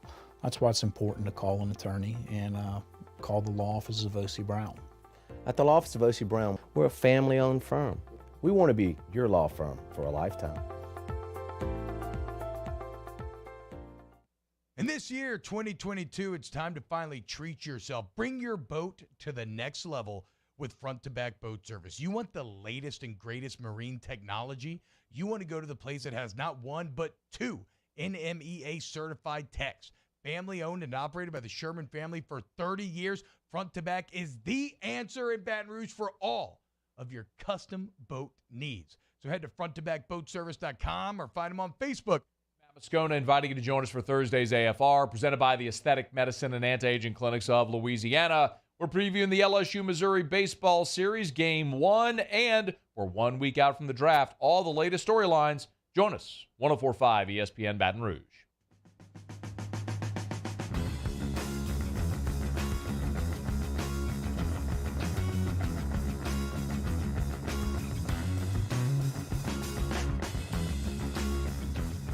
This is Hunt and Hill on 104.5 ESPN Baton Rouge.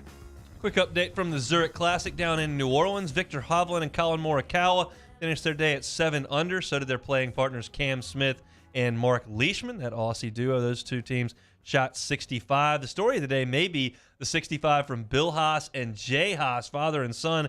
Jay, of course, 68 years old.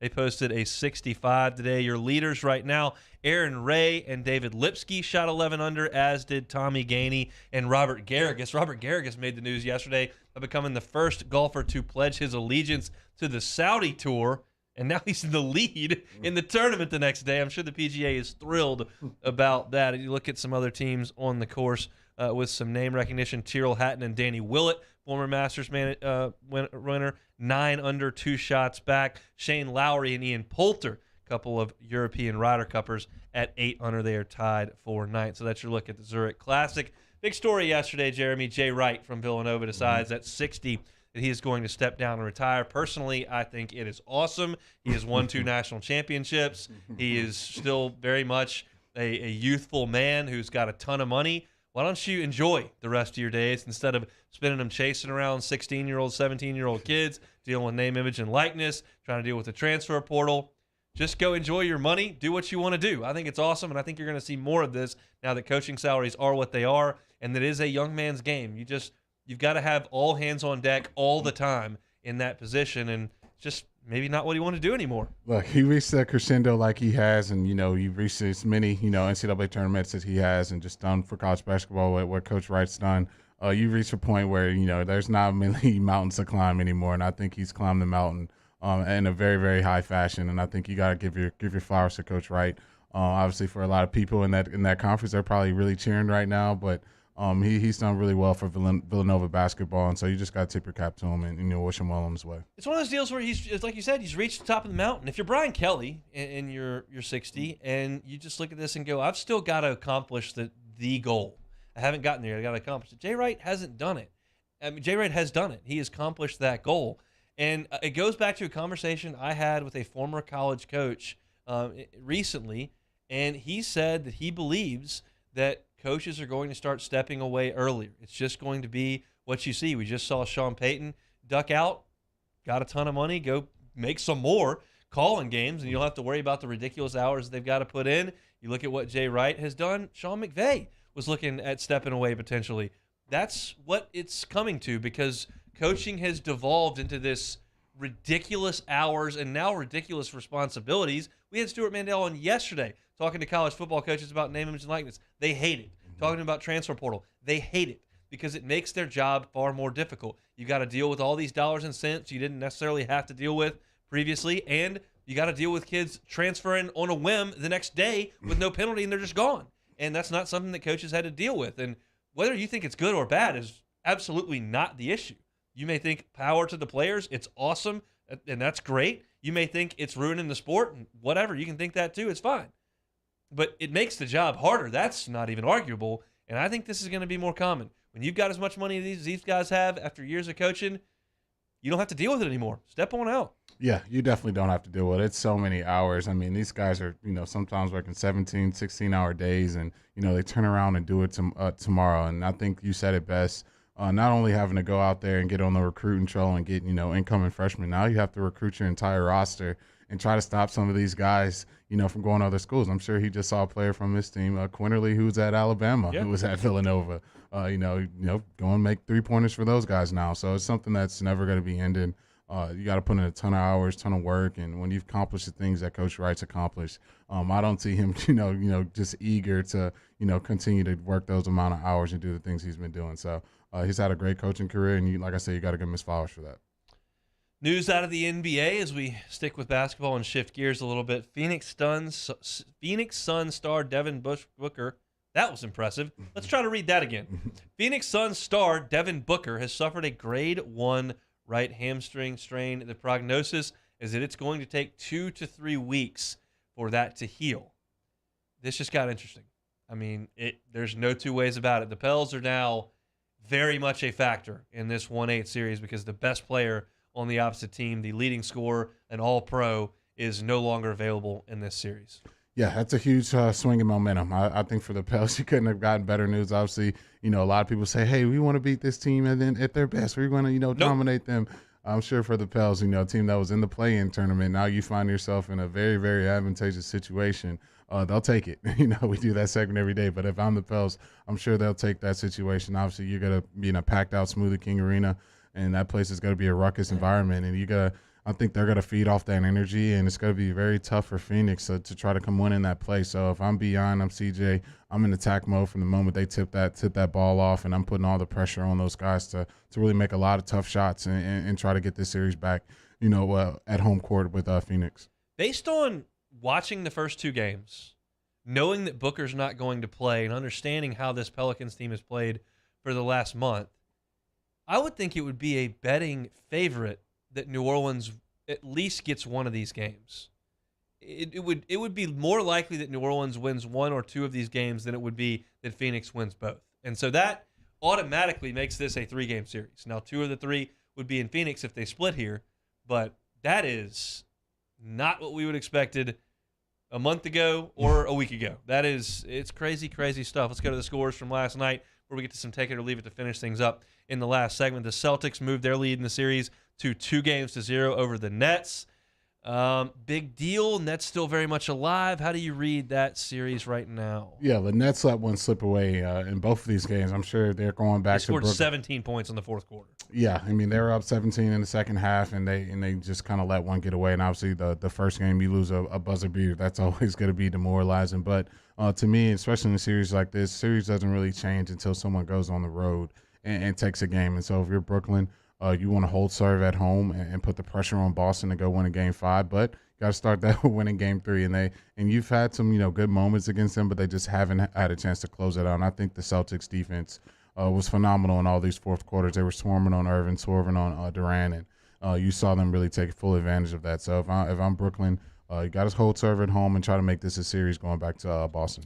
As backbreakers go, pretty much as big a one as you can have last night from Joel Embiid. Overtime, hits a 3 to beat the Raptors 104-101. That series is now 3-0, and the Raptors are cooked. Yeah, they're done. That's it. That looked like a sweep from the start. They just don't have an answer for Joel Embiid, and they're getting a guy like Tyrese Maxey, who the Brooklyn wanted a piece of a trade, and Daryl Morey said, heck no, you're not touching Maxey, and he's had a phenomenal series. Almost went for 40 in Game 1, and if you're getting that, Harden doesn't have to go out there and score 25, 30-plus. He can kind of just go out there, facilitate, and kind of let some of those other guys get the scoring load, and the Sixers are looking tough right now, especially with, to me, the MVP, Joel Embiid.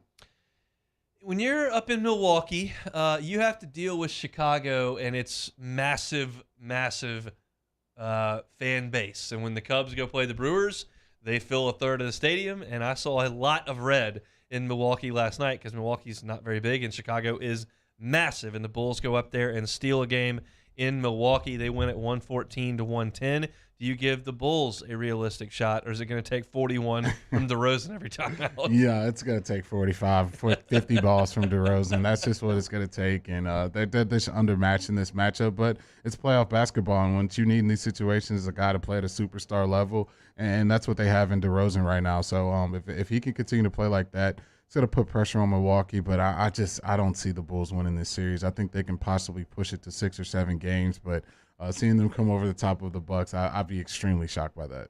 Tonight, Grizzlies T-Wolves from Minnesota. Naz Reid and company hosting Ja Morant. Grizz are a 2-point favorite in a tied series.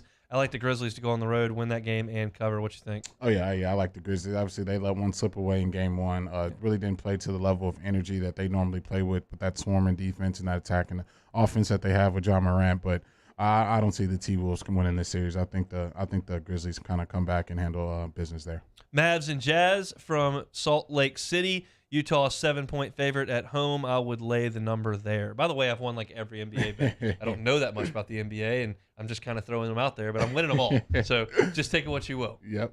No, I think getting back home is going to be huge for Utah. That place is very tough to play in. No Luka, no Jalen Brunson had a huge game. I don't think he's going to score 40 in Utah. So I think the Jazz definitely cover there. I do as well. Warriors headed to play the Nuggets. Golden State a 2-point road favorite. I will take the home-standing Nuggets tonight to go ahead and get a game in this series. Ooh, I don't know, man. Of all the series, I think this was the biggest one that smelled like a sweep to me because what they're doing to Nikola Jokic and pick and roll is just it's ugly. He's man. frustrated. It should be darn right illegal what they're doing to that guy. They're getting him out there 30 feet from the goal, and you're chasing around Steph and Clay and Jordan Poole's going out there dropping 30. It's a lot to deal with. So I don't think they'll have an answer for that. I think the Warriors are back, and I think they're going to handle that sweep in that series. Give me the Nuggets. I'll take them. Come back, close it out. It's Hunt and Hill. This is Hunt and Hill on 104.5 ESPN Baton Rouge. The Baton Rouge Clinic brings you the 2022 Dreams Come True Radiothon. Help make a dream come true for a Louisiana child with a life-threatening illness today by making your donation at 1045ESPN.com. At All Star Toyota, you get it all. If you're in the market for an all-new Toyota vehicle, come see our friendly and knowledgeable sales team at All Star Toyota.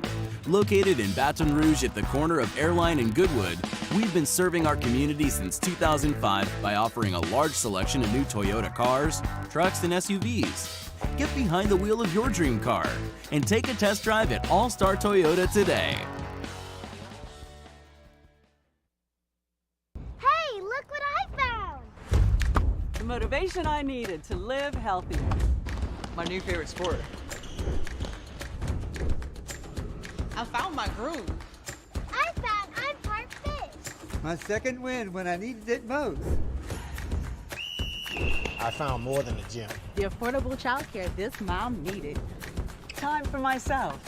We found our why. Have you found yours? I've been doing business with Luba for 25 years. They're dependable, trustworthy. It's just the attention to detail with our clients. Our folks have years and years of experience. They're highly trained professionals, but many companies have that asset. What I'd like to think makes Luba a bit different is that we use those talents in a way that truly is dedicated to serving the needs of the folks who depend on us.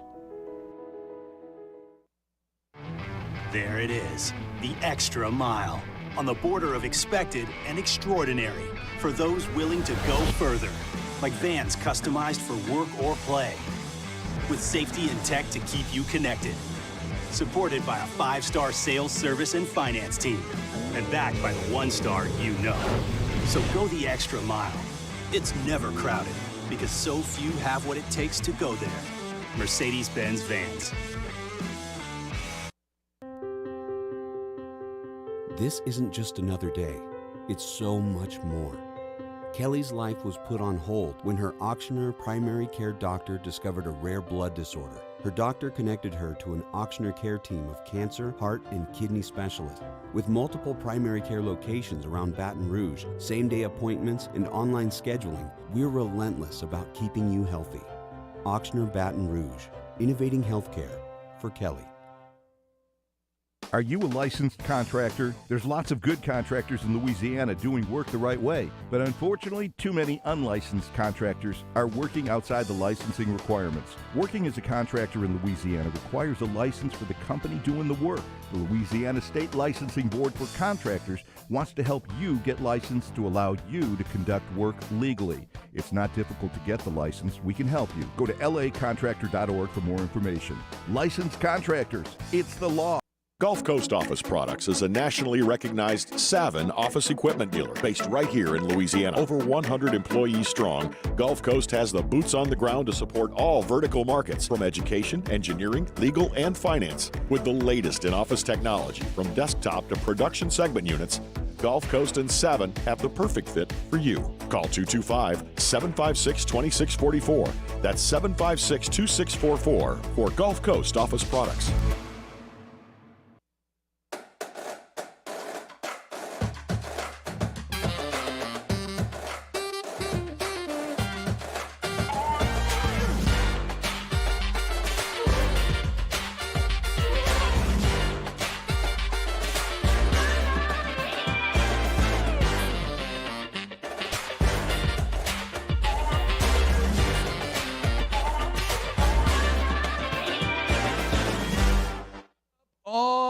Friday's OTB. Get ready to move them chains into the weekend as the Bad News Birds come back to the Smoothie King Center. Off the bench, 7 to 10 a.m., 104.5 ESPN.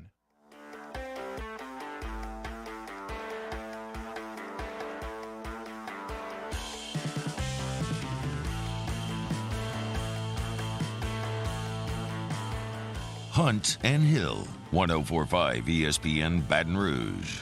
Citizens Bank poll question of the day. Bring it to you every day. We appreciate Citizens Bank for doing so. Today's give me the results of LSU's weekend against the Missouri Tigers. We will look at those results right now. In last place, very few of you believe Missouri will sweep. In fact, 5% of you believe Missouri will sweep. 10% say Missouri wins the series 2-1. Third place, LSU gets the brooms out. That is 37% of you. I voted that way. And almost half, 49% of you say LSU wins 2 out of 3. Always tough to predict a sweep, but let's hope the Tigers get that done this weekend. It's got to start tonight at 7 o'clock from the box. Let's do some take it or leave it. I will start. Drunk guy on a flight annoyed Mike Tyson to the point where the former heavyweight champion of the world came over the seat and started throwing punches. Mike Tyson is the last person on earth you should annoy at 30,000 feet. Take it or leave it. Like, I'll take it. I'm sure that alcohol provided a nice bit of liquid courage from my own Patreon on that flight. But trust me, man, that's the last guy you want to be ruffling their feathers with. He's lucky there was a lot of people there to kind of put an end to that. But look, he's probably not complaining too much right now. He's probably counting the cheddar he's probably about to get and coming up here pretty soon. But look, you don't want to be getting into any fistfights with Mike Tyson. That's the last brother you want to be He's in his 50s, I know, but I saw a video very recently, a couple of weeks ago, of him doing some dry boxing. I don't want any part of 50-year-old Mike Tyson at all. Certainly not a confined space where you can't get away. That's a terrible, terrible idea. Go ahead and leave that. All right. A JUCO pitcher took off and form tackled a hitter that took him deep yesterday. Spears him for the home run trash talk. You taking or leaving that? This is actually right here on the screen. If you hadn't seen it, Jeremy, it's just a coincidence on TV. I mean, wow. The We need to get him on the football team, man. Full sprint drills the guy coming around third base because he had been trash talking.